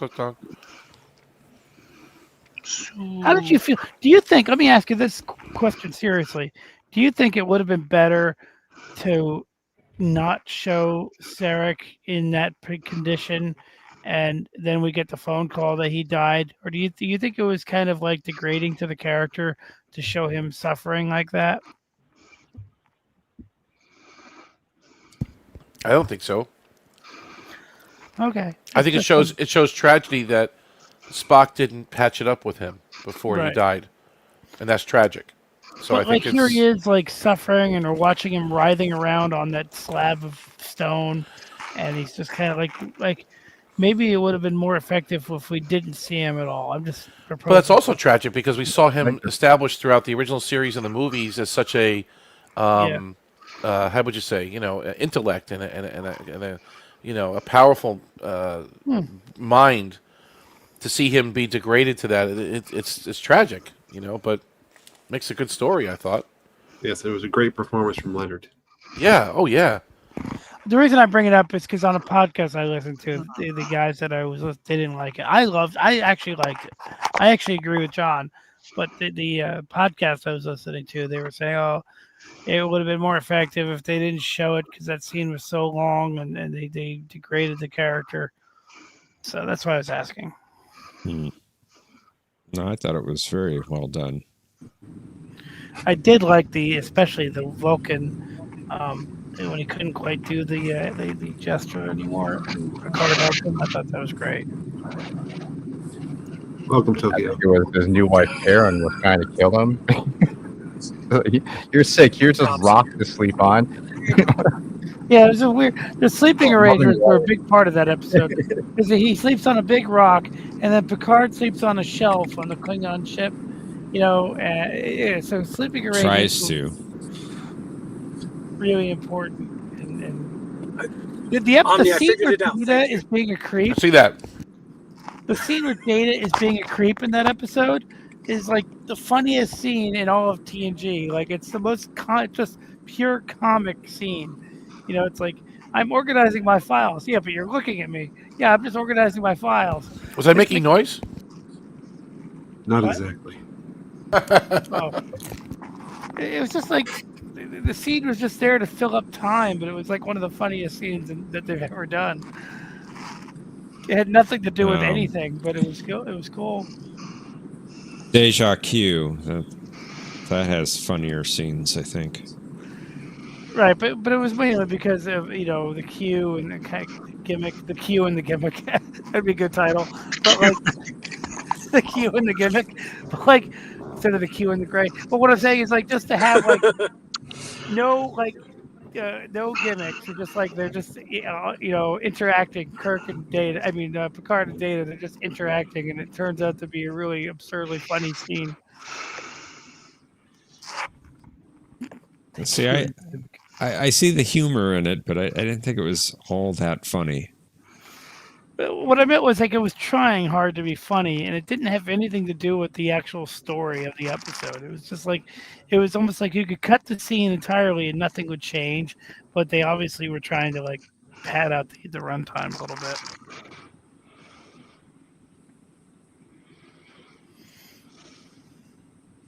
Hi everybody, how's the games? Hey, Tokyo. Who won? The game's afoot. Sherlock Holmes won. We only played 2 rounds.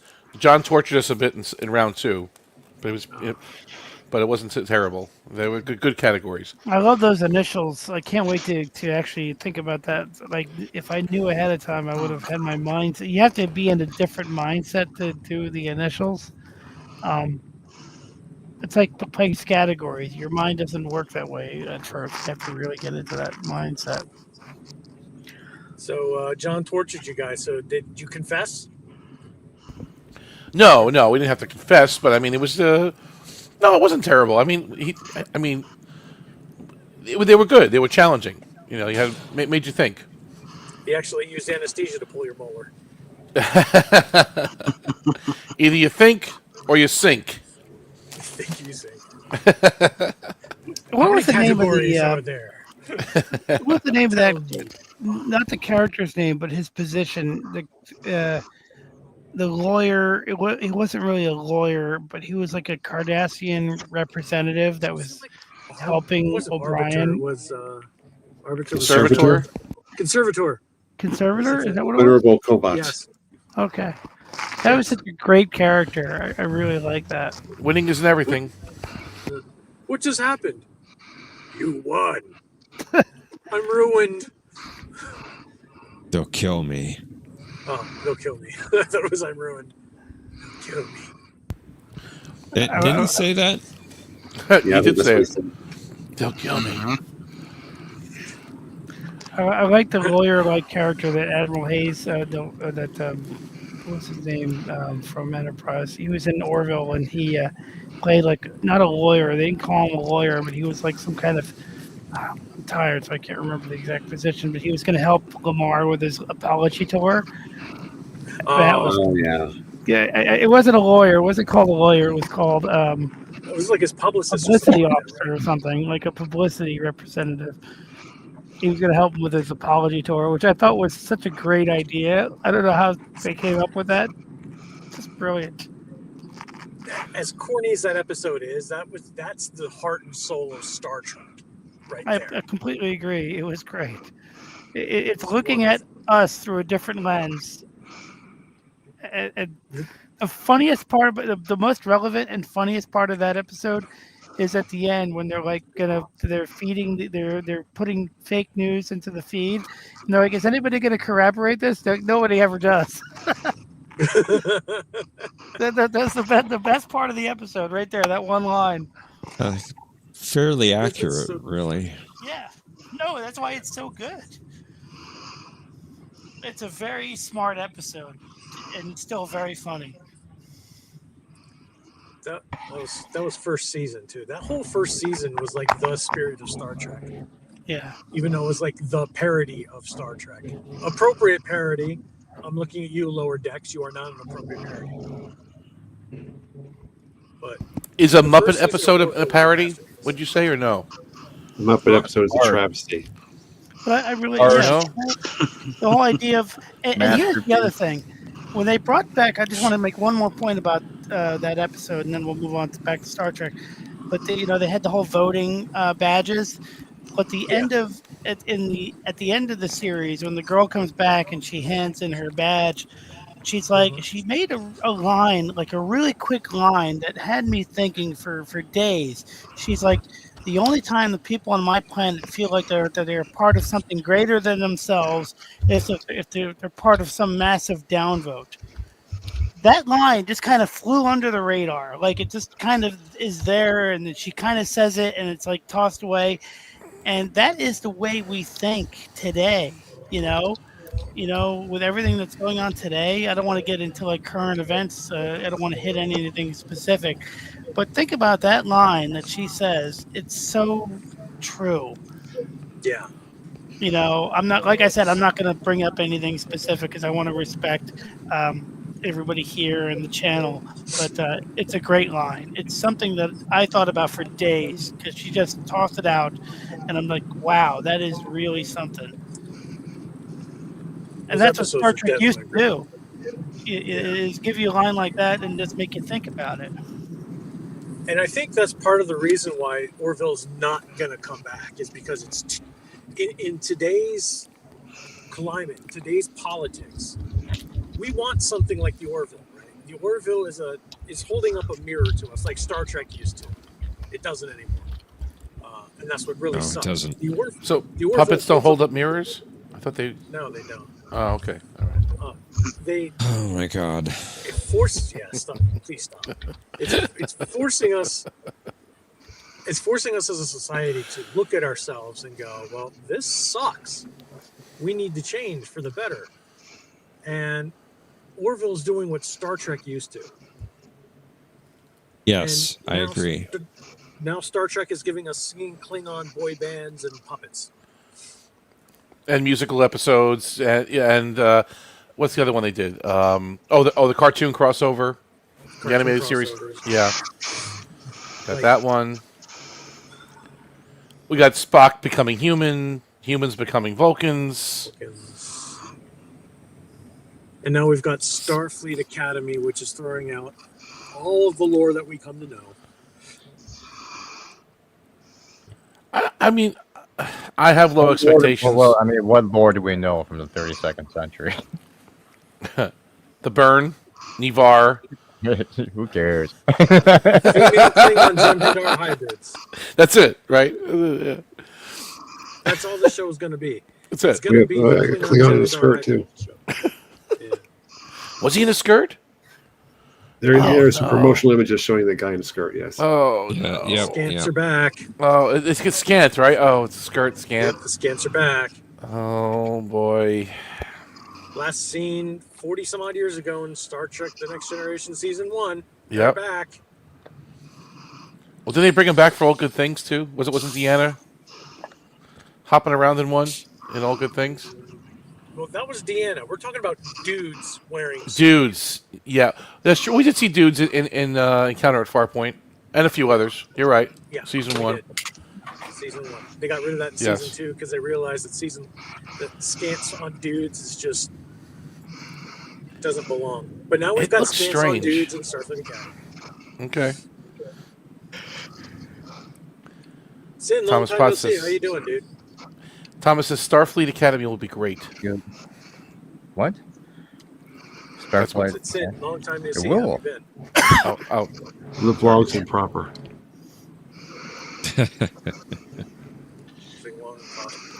That scene, by the way, that scene in Prodigy, which I was kind of like, I wasn't paying 100% attention, where they're in a holodeck and they're simulating what would happen if the Prime Directive was not followed. Definitely reminded me of the scene where Kelly was showing the girl from the voting planet what would happen if they didn't have any restrictions on interference. The Prime Directive, basically.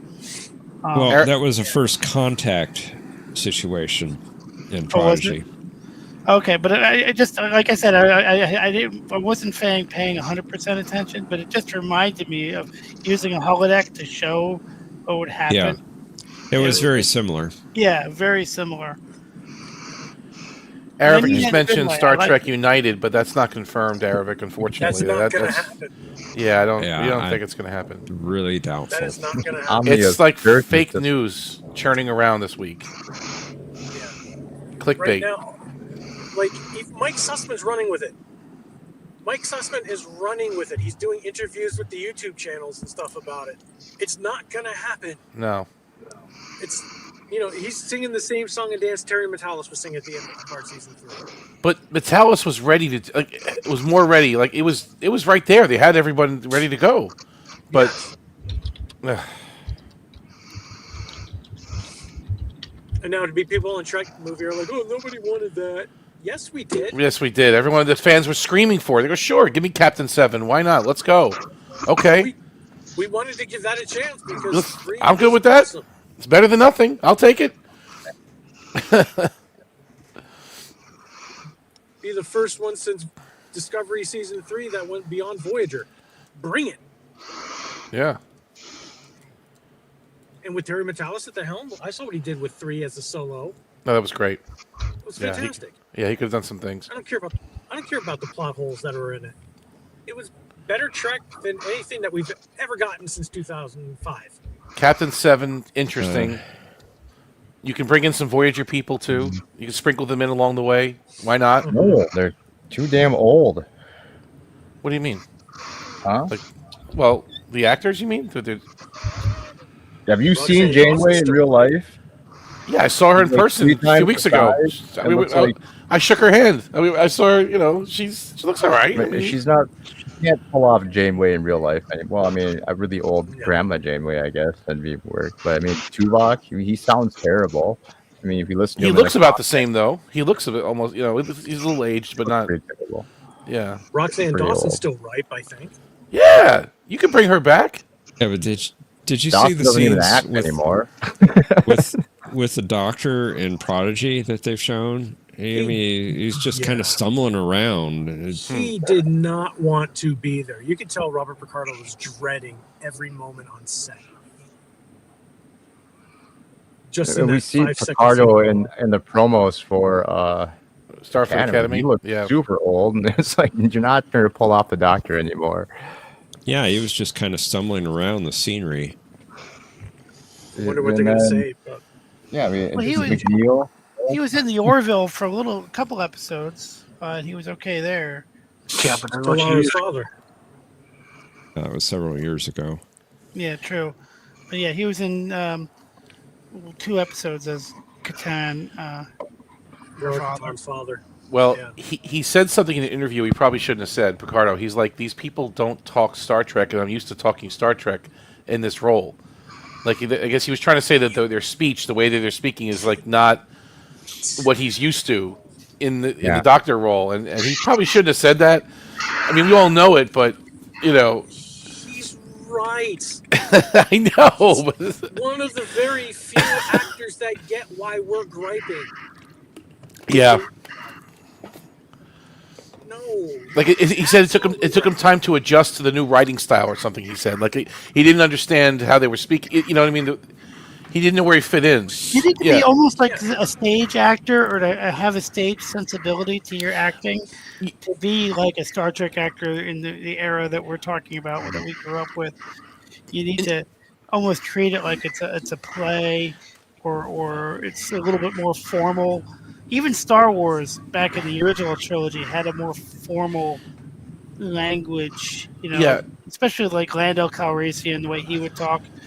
It wasn't just slang and modern vernacular. Yeah. Yeah, it was there's something more to it. It wasn't, too formal, but yeah. You're right. You're right. But let's put it this way: he's not just a guest actor. He played this role for 7 years plus, so he knows there's a certain cadence to it. There's a certain way to deliver the lines. He's inhabited that role for so long. He knows what Star Trek's supposed to sound like. He just knows it. Yes. And he slipped in this interview that it's not what he's dealing with now. And we've all said this all along. They speak too, vernacular, too modern day on Strange New Worlds, on Discovery. John, we've said it. Was it you, John, or Professor? I sometimes I get you guys confused on Discord. But we were talking about that scene. Wow. Isn't it not John on Discord? Isn't that your name? Professor Brainy Specs, not John? I'm not John. That they released I'm not Spock. From Strange New Worlds season 4. It's like a scene where they're going toward this big nebula. Oh, yes, I was complaining about that. Yeah. Because Pike says something like, keep your foot on the brake. On the brake, So exactly. That would make no sense to somebody in the 23rd century. Exactly. Yeah. That's what I'm trying to get at. It's like they're using that, and it's not just like a one-time thing. They're doing this all the time with the language and the way of speaking. And especially when Kim didn't recognize the pickup truck, he thought it was a hover car, right? So they wouldn't know what a brake is. Yeah, okay. Right. Exactly. And is this an early hover car? Yeah. I'm trying to say, that kind of there's language something would be different perfect about on Star Trek Enterprise. that should be considered. But Enterprise, that's interesting, Tokyo. You're right. Enterprise is closer to our time. So if anyone can get away with it, it would be them. If anybody would. They had hats. They had baseball hats, which showed that they were closer to our time. I mean, they were trying to bridge the gulf between astronauts and Star Trek. They had pockets. So, I mean, that's clearly our time. Oh, yeah. Lots of pockets. I like the way they would take their zippers. communicators out of their pockets. I love that. Like they had their shoulder pockets, and they would take their communicators. By the way, I got to tell you, the props on Enterprise, like the little tricorders, that make that cool noise. I love the props on Enterprise. I mean, I know that most people don't really think about them, but I think they're really cool. Like the communicators are very TOS-like, but they're a little different. They The put a lot tricorders are of money into incredible. those props. Yeah, he did. I thought their phase crystals were too chunky and plasticky looking.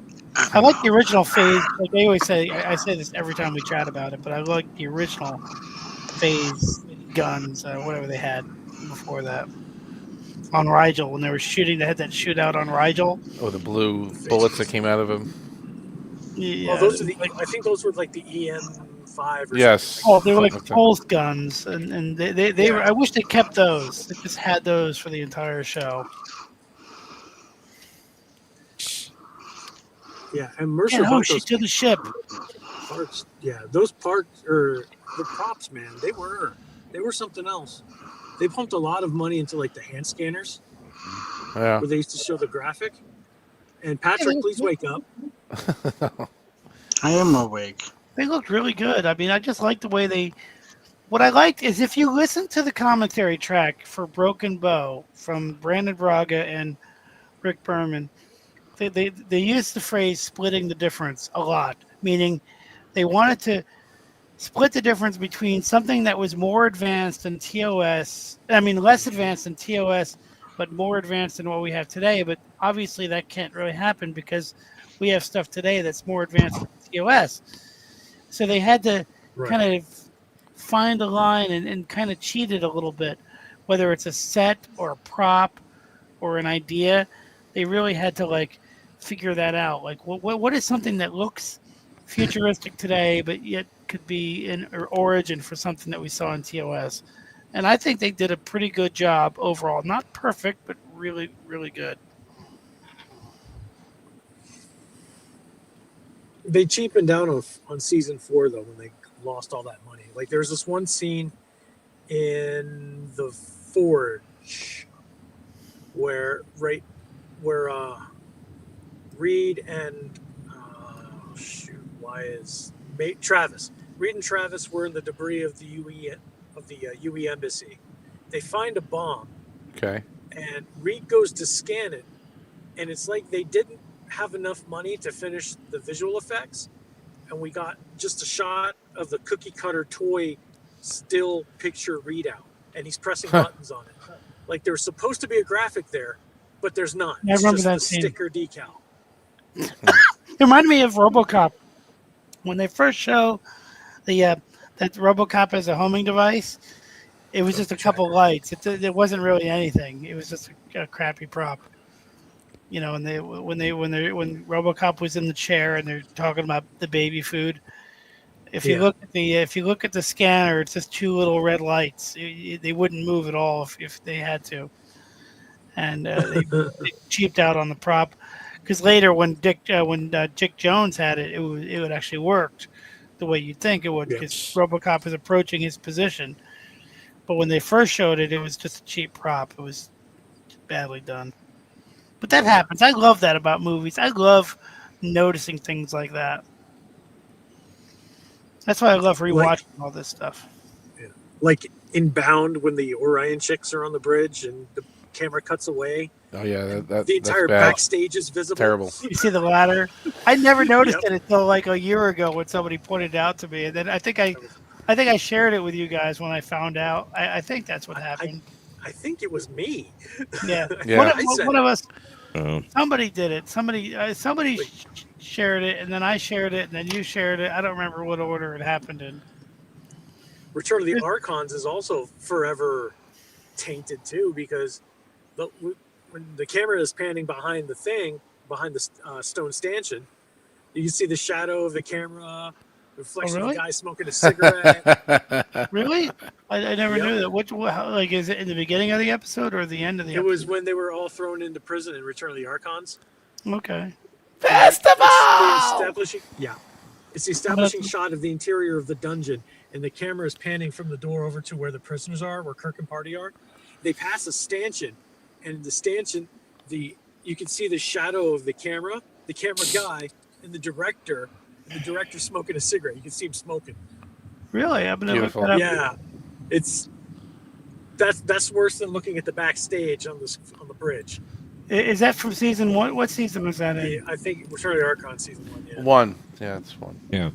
Now, of course, everyone knows that in Unification, there's that whole thing with the guy smoking a cigarette, chewing bubble gum. You know, in that they fixed it.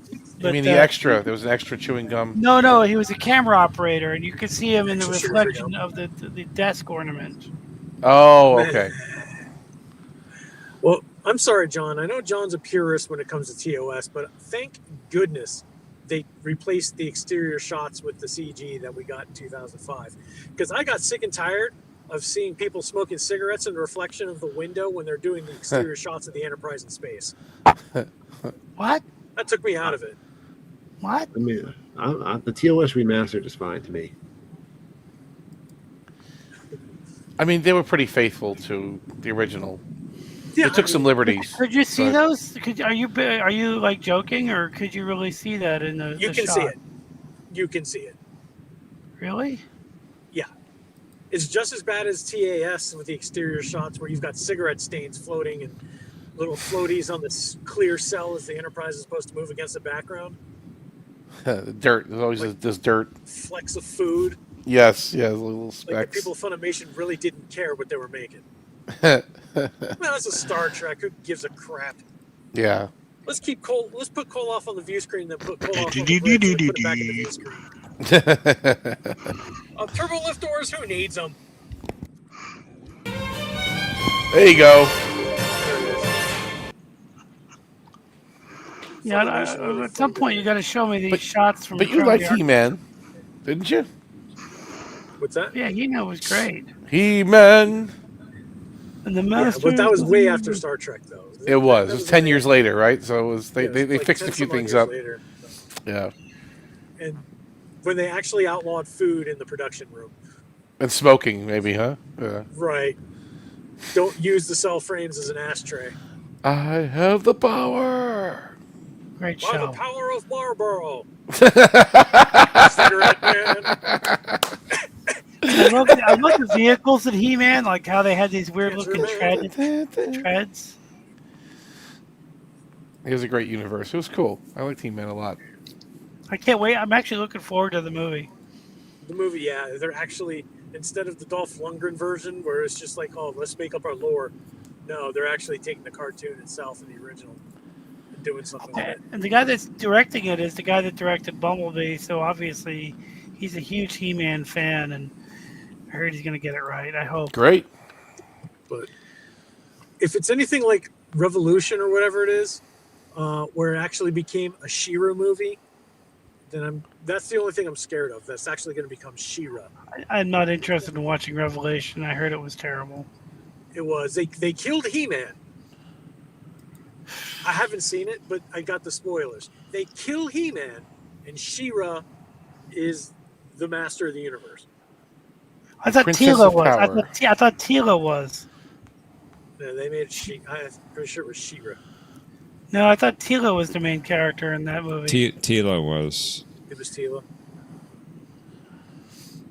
Tila, She-Ra, they sound the same. But either way, I'm not looking forward to a adventure movie. Yeah. If it's new source, see, here's my thing. If it's new source material and there's a female lead and a female hero and everything is awesome, I'm cool with that. But the minute you start changing lore, Right, rewriting old, things that, we grew up with. exactly, don't touch it. Like Captain Kirk is not gay for Spock. In no story is Captain Kirk gay for Spock except for the fan fictions. Yeah. And the idea that they made Seven gay for Musiker. Gay for Raffi. Yeah. Musiker, I think her name was. Musiker, yeah, Raffi. Shut up, Raffi. A little homage to Computing Forever. That's one of the complaints about Strange New Worlds too. That it's all about Spock's love interests. Yeah, he's dancing, And- he's ballroom dancing, and all Pike is doing is cooking. He wears that chef's apron more than he does captain stuff. Well, they're saying it's about the love interest. Like again, Pike's got the girlfriend, Spock has the girlfriend. I don't know. They're focusing too much on that and not, let's say, a Prime Directive episode or dealing with problems in the galaxy or just good Star Trek. It's like friends in space. Oh no! That's an insult to Friends. That's what.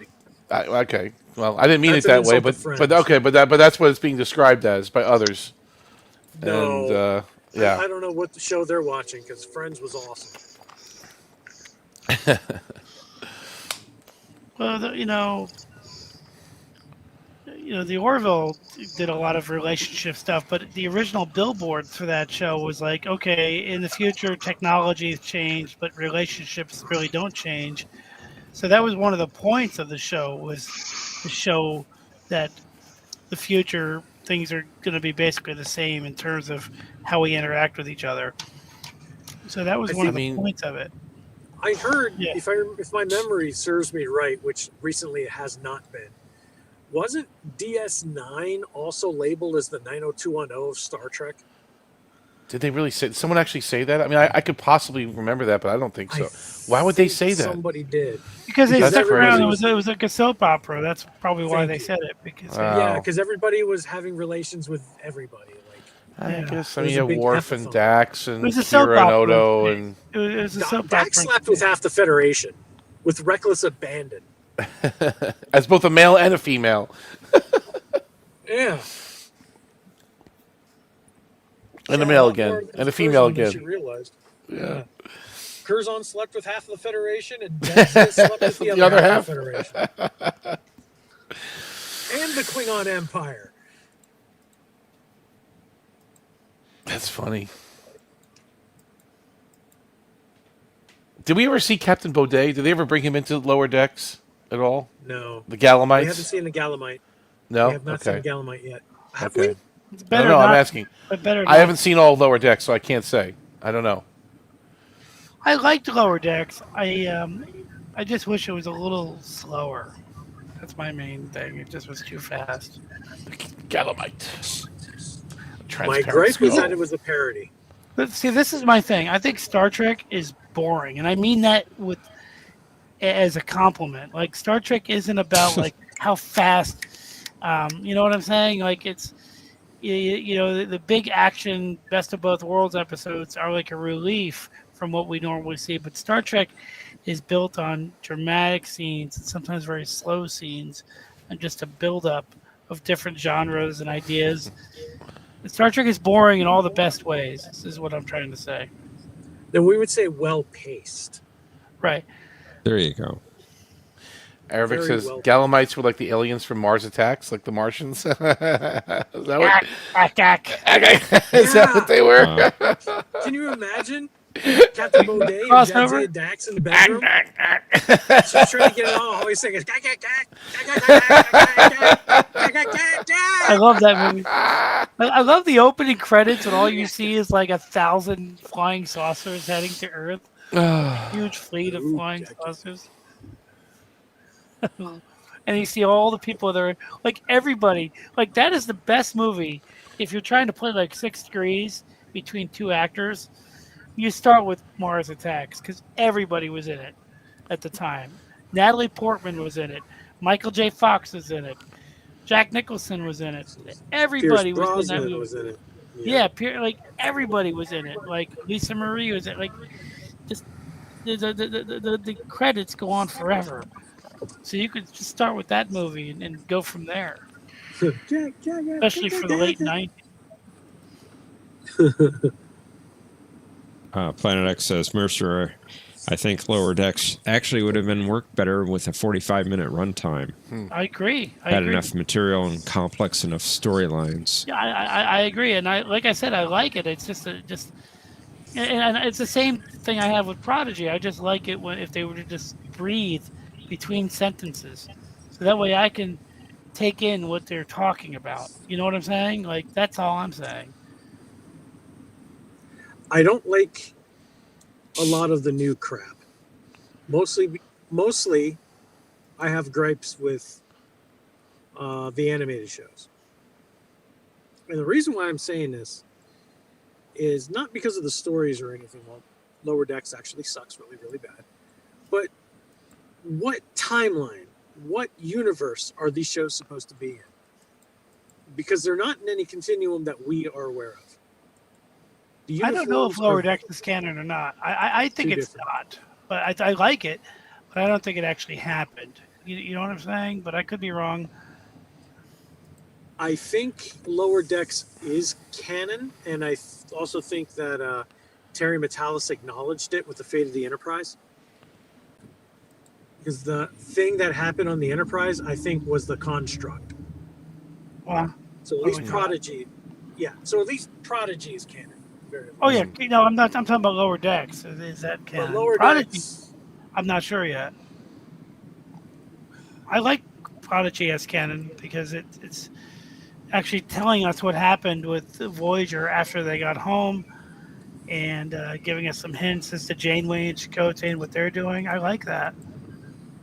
But I don't know about Lower Decks. It's a great satire, but I don't know if it's canon. they put too much into it for it to not be canon. Unfortunately, I don't want to accept it as canon. I really don't. But I will say this: they did acknowledge Lower Decks in Prodigy, where the Doctor was on Voyager A in season 2, and he was saying that I haven't seen a group this dysfunctional since the Cerritos. That's clever. Yeah, that's like an in joke. That could be just like an in. Like I don't let one line either determine or undetermine whether something is canon, because there could be throwaway lines that that contradict something, and sometimes I just take it with a grain of salt, or just like, you know what I mean. But Thomas is correct here. He says by Paramount, it's all canon. They own it. It's what they say, not what anyone wants. That's what Thomas just wrote in the chat. And keep in mind, not what everyone else wants is absolutely correct. Although Mercer, to your point about one-liners, I'm going to throw this line out here for you from Strange New Worlds: Tomorrow, Tomorrow, and Tomorrow. Great episode. All of this was supposed to happen in 1996, but I've been stuck here for 30 years, and nothing has happened, nothing has changed, or whatever, something like that. Well, they kicked the can down the road. They kicked the can down the road in terms of Khan, right? Is that what you're talking about? Yeah, so that ruins all of Star Trek, by the way, for the last 50 years. I didn't like that. Because Star Trek, to me, and I don't remember much specific about that episode, but Star Trek, to me, it's like the Strange New Worlds writers seem to think that it has to be our future. Whereas Star Trek, to me, is like a fictional future based on what they thought would be happening in the 60s and maybe the 80s. You know what I'm saying? Like, it's not like our future. It's a future from those points. You know what I'm saying? Right. Sleep well, Patrick. Take care. Good night. Later, Patrick. You know what I'm saying? Like, there's a big difference. They keep kicking the can down the road so that Kurtzman can say, well, it could still happen exactly like Star Trek says it'll happen.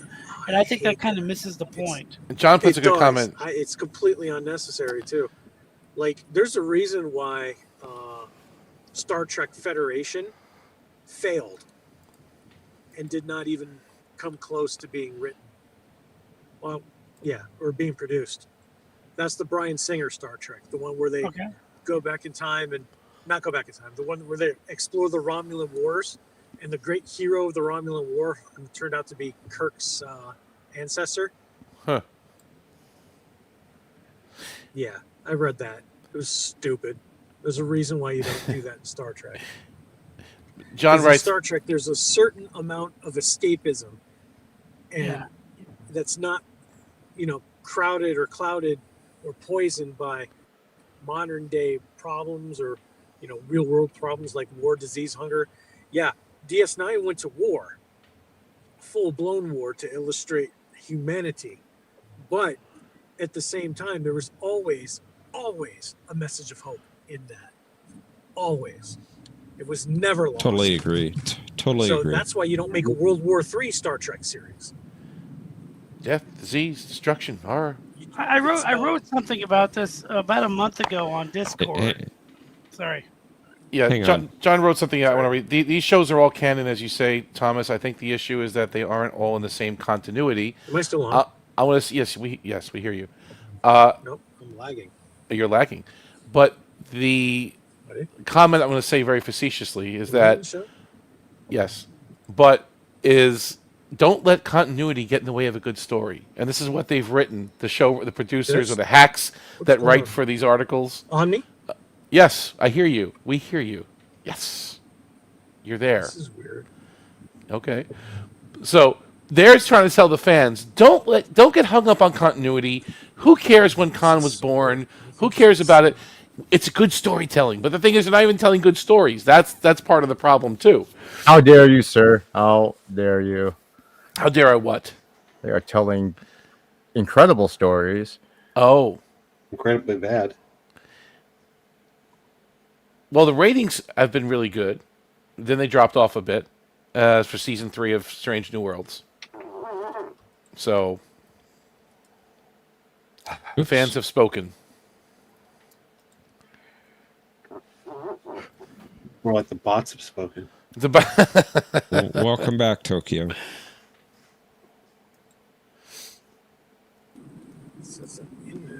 Tokyo.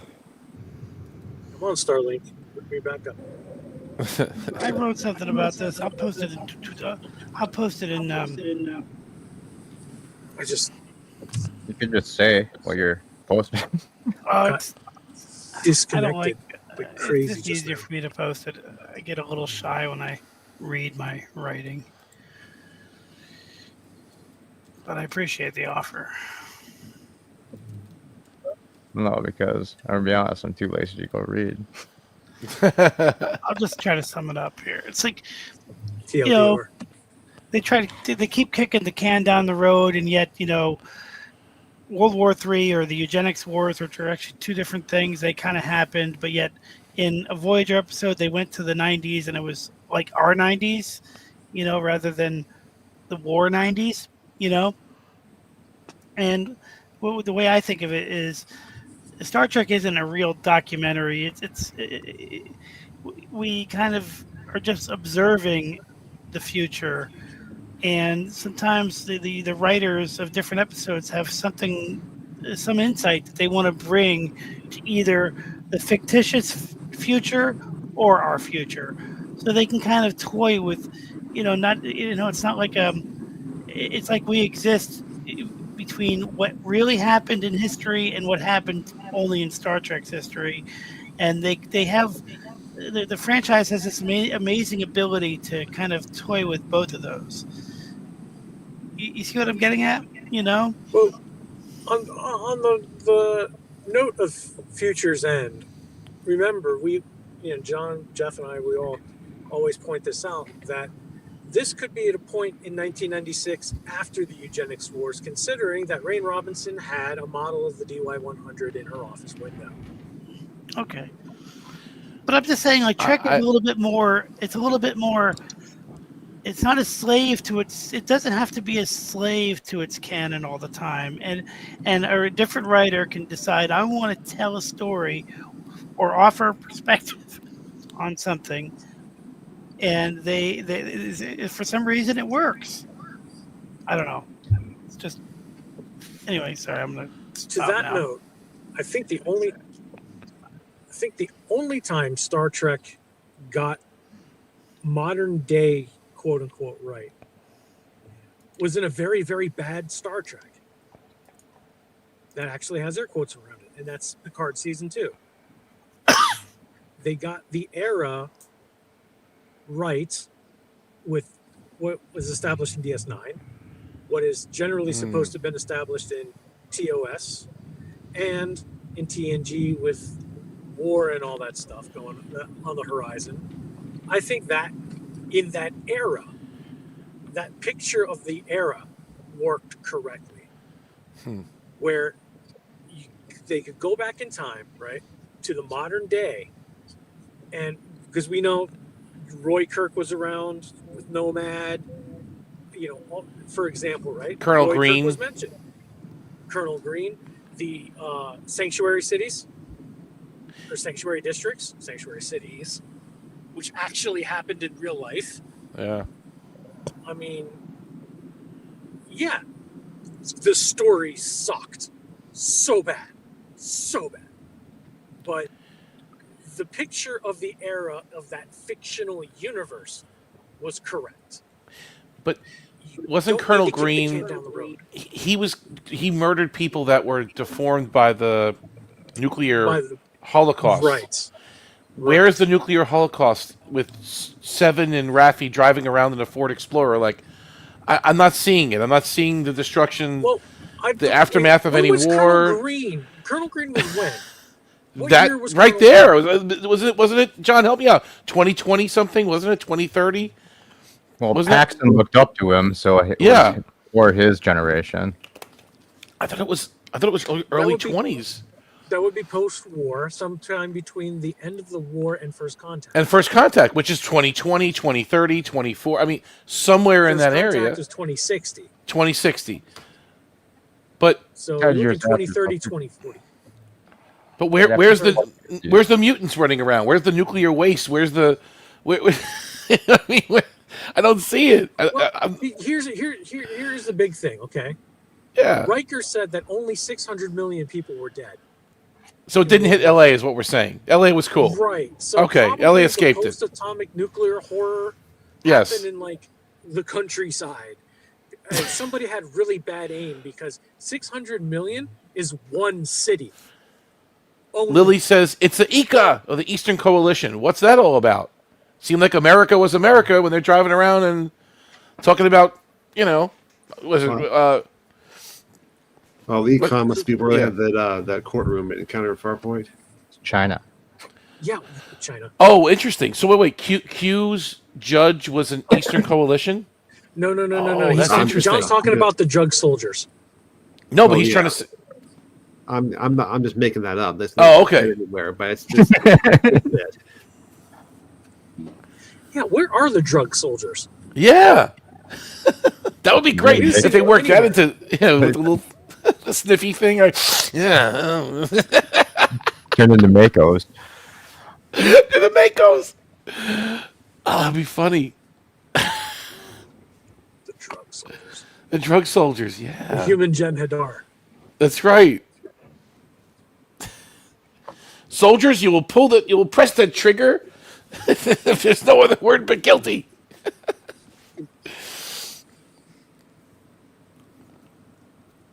Yeah, with their like double barrel nail guns. What were they? They were like, yeah, they were they're like some You kind will of crazy die by power tool. some crazy machine gun. That's funny. Eat my jackhammer, you scum. For some reason, like everyone's wearing a bomb disposal unit suit too. That's what it was. That's exactly what it was. But there were weird people in the audience. They were all like little people or midgets or whatever you want to people. Those are the mutants. Those are the ones that Green was trying to wipe out. Oh, there you go. That's it. That's them. Silence. Well, wasn't there something about like Paxton was a hypocrite? Like he was not following what he was preaching because he was taking alien medication for a condition that he had or something. Yes. That's good writing. I think, they did some really interesting things. Charlotte's disease, I think it was, right? Right. I could.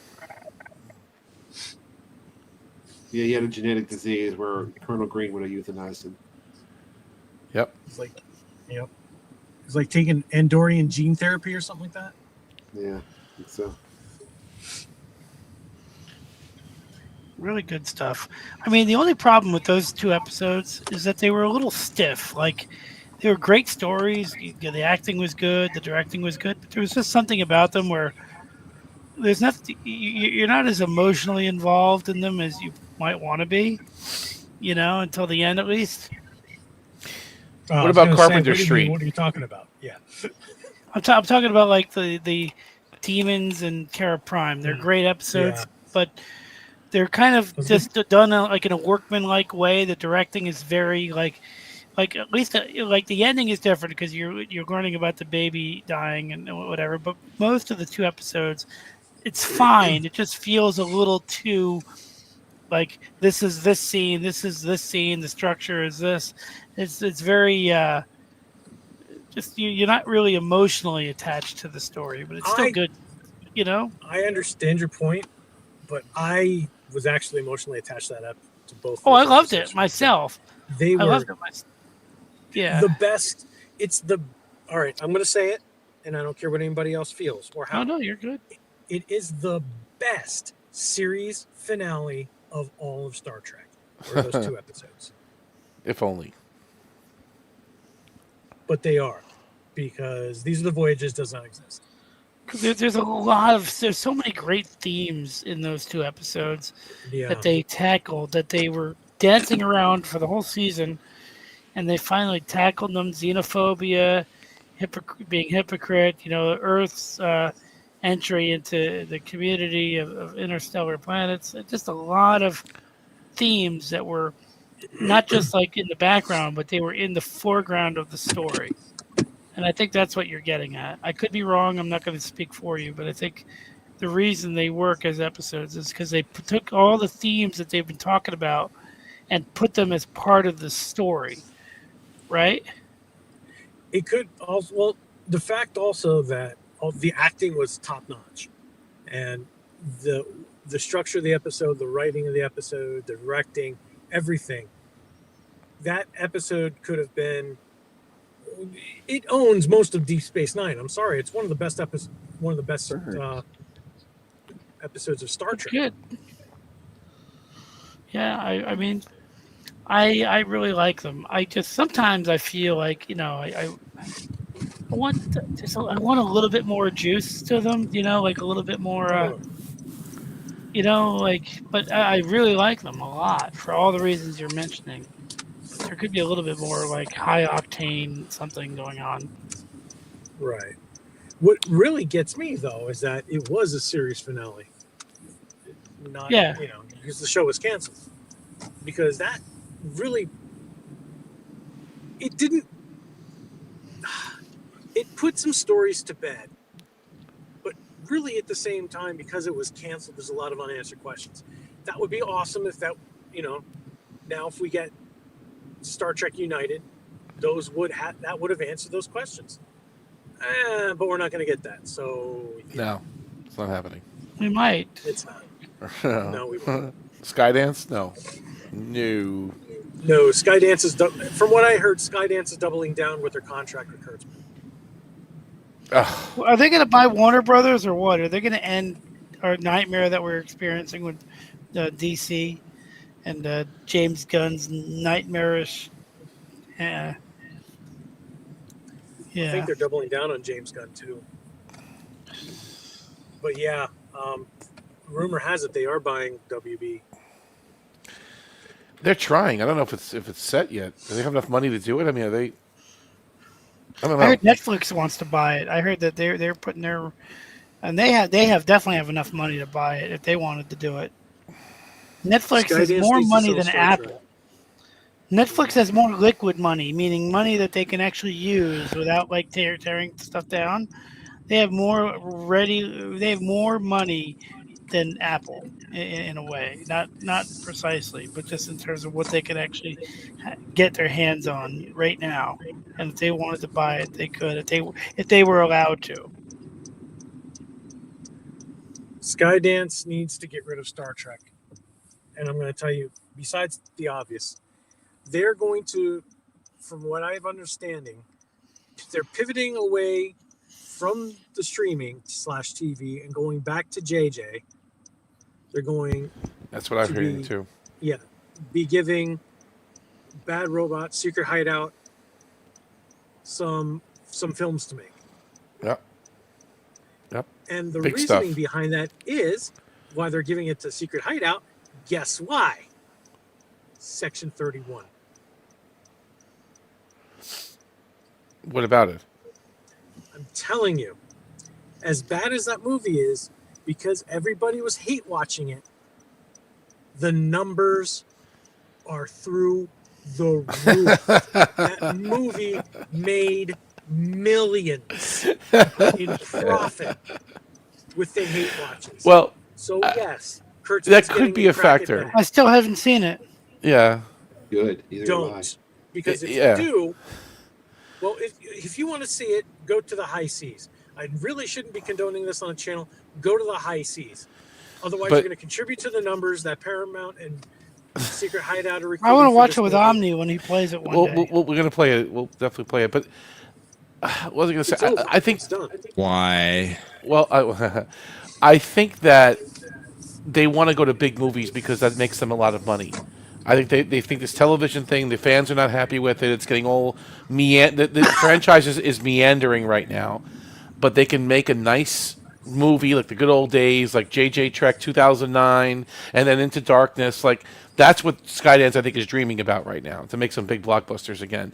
Then if it turns into something else, maybe down the road. I don't know if they're going to go with JJ and his team, but I think you're right, Tokyo. That's kind of what I'm hearing too. Dude. That they're going to go We're back getting to that because reboot movie. because the successes have been there. That 2009 movie was humongous, made millions.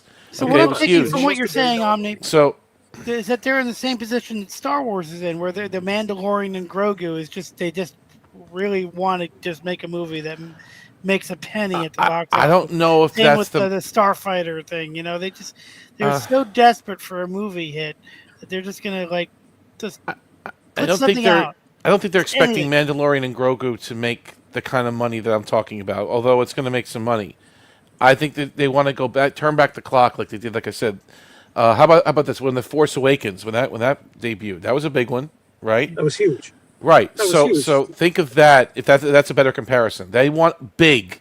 They want people to go to the theaters maybe and watch it, stream it a month later. Both of them are in the same position, is what I'm getting at. Both Star Wars and Star Trek, they want to go back to the big screen, and both of them have been kind of away from the big screen for years. You know, Star Trek hasn't released a movie in forever, and same with Star Wars. They've been working on streaming for the last 6 years.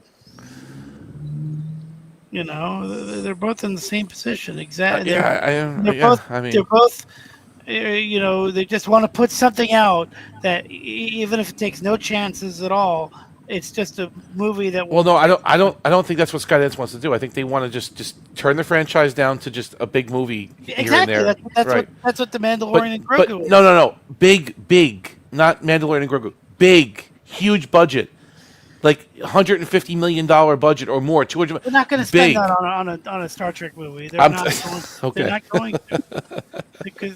They want to. They're not going to. I'm telling you, they want to. That's what I'm thinking. They made it public, though. You can go find it on Collider. They made it public. They want to. But they're never going to. They're never going to get it. Do. What do you mean? They can do whatever they want. They own a movie studio. They can do whatever the heck they want. They want to put $250 million into a Star Trek movie. They can do it. Possibly, I believe Mercer might be saying, "There's no way in hell that will be successful." They're not going to do it. They're not going to pull it off. They're going to try. Yes. I think it's both. They're not only not going to be successful, but nobody's ever going to approve that kind of budget when you've had, shows and movies like Section 31 that, although you're saying it made money, everybody hated it. The franchise has no fan base anymore. Nobody's going to watch Academy. All the old fans are dying off, literally. I just don't think that they can justify spending $250 million on a film. I made that number. It's not going to be that high. I'm just saying, I'm exaggerating a bit. The point is, I think that both Star Trek and Star Wars are almost in the exact same boat. They want a movie to come back, and they're trying to figure out how to do it. So, Mercer, we went to that convention. How many walkers and wheelchairs do we see in the back of that room? Oh, quite a lot, yeah. Okay, it was noticeable. We're walking in the back of the expo room there, and I'm not kidding. There's walker, wheelchair. We're looking at, and when I'm looking around at Mercer, I go, yeah. All the bands I listen to, everybody's old. Like Rush is going out for their 50th anniversary tour this year. Everybody's going to be in their walking chairs. You can't even afford to buy a ticket unless you donate $3,000 to Ticketmaster. Is that going to be us, Omni? Is that going to be us in the audience? Shaking our walking canes at people, saying, "Sit down, you whippersnapper!" I can't. That's what. But this canes over somebody's head. But it was eye-opening because it really was. To us, this is still a living, breathing franchise. To us, right, the real fans. But a lot of these people, they're aging out. The ones from they're old. They're getting old. We're getting older. So they're not going to be. I'm old. I'm getting tired, even though we're. I would not be opposed to letting Star Trek die. It may take a rest for a while. Let them die. Let them. And then a big movie will come. Let the past die. If it Bury occurred the to you that this crew is due to stand down in 3 months, you're not fit for king of country. You should have trusted me. Maybe that's what should happen. Maybe he's right. We'll see what happens. Just like you said, Mercer, what's coming out? Who's watching it? Who wants to watch it? Who's looking forward to it? Who wants it? No one. Crickets.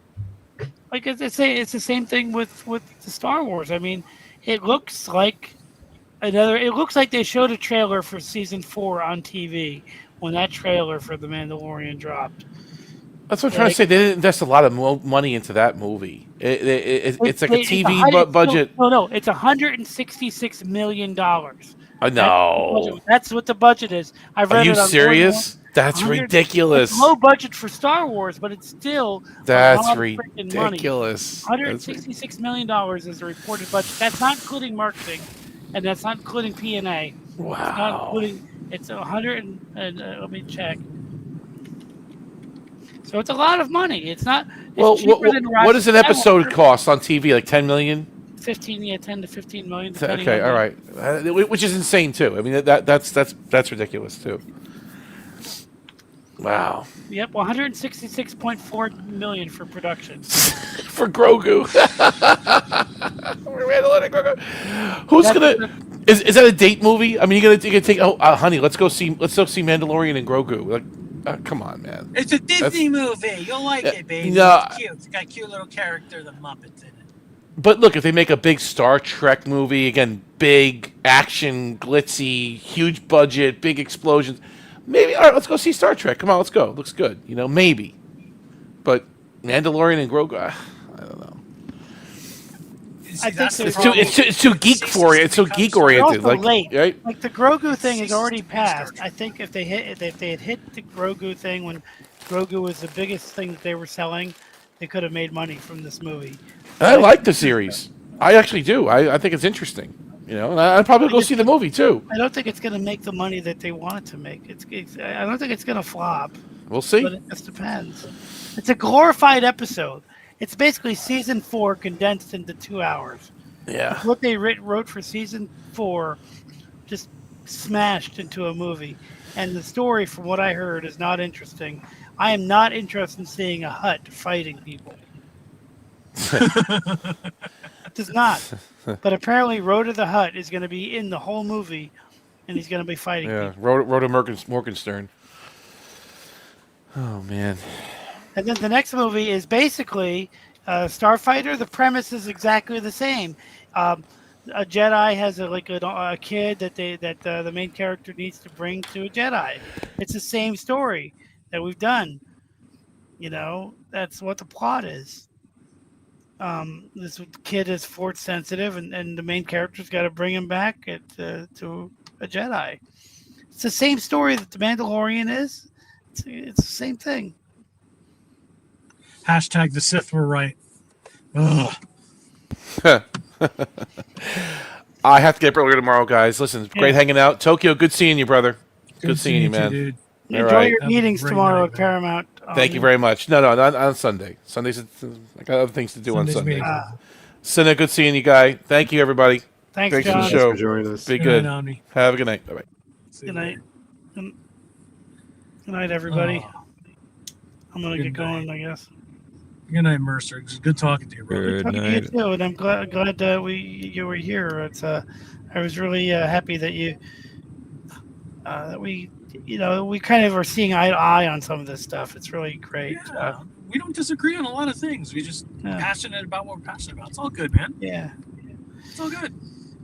And like I was saying before I go, that line in that last episode where she's like, people only feel like they're part of something when they contribute to a massive downvote. It flew under the radar. I didn't even notice it until like a recent viewing. It's so. I'm gonna have to watch that episode again. Because she comes back. She was in that voting episode. Yeah. And then they bring her back as basically a surrogate for us, for Earth. You know what I mean? Because their planet is exactly like Earth, except for the voting system is a little crazy. But when they bring her back, they're basically retelling Star Trek again. They're basically saying, what is the Prime Directive? Why is it there? But there's a lot of little things that they sneak into the writing, like that line. Watch it again; it's a great episode. I'm definitely gonna watch that. Yeah, they sneak in a lot of things. It's basically the subplot of the episode because the main story is the wedding, but they do a lot of good things with it. Yeah, that wedding really put me off. But then again, it's a comedy show, so it took it for grain of salt. Professor, glad you made it out of Minnesota, whatever that means. Oh, thank you.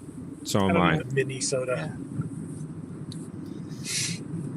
Yeah, I enjoyed the game. I wanted to be clear about something. When I said I wasn't interested in playing a couple weeks ago, it's only because I wanted other people to play. Because I always play, and if there were new people that wanted to play, I would want to watch them play.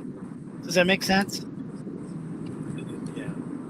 John? Yeah, it does, but we need other players John to is definitely play no if longer here. that's. Okay, I just wanted to be clear. It wasn't anything about the game that I didn't like. It was just like No, we're here. Yeah, I'm here. I knew Just that other people don't play as much. Well, we keep asking people to come up. Anyway, so. thank you guys for making my commute home from church really awesome. I look forward to this. Yeah, I'm off to bed, guys. To come in and Good talk to night. you guys after the games. Thanks for being here. Good night. Good night. And before we sign off, Professor, do we have any Guys, updates about Babylon 5 for this week? Have a good night. No updates. I know we did not have a stream this past Tuesday, but hoping that Matthew will be able to do it this coming Tuesday. We got a great episode coming up, and The Rock Cried Out, No Hiding Place. Fantastic Babylon 5 episode. So looking forward to that one. Hopefully this Tuesday, 10 p.m. Eastern Time, 9 p.m. Central Matthew Time. Just watch the Matthew's Discord or watch for the stream to pop up. Awesome.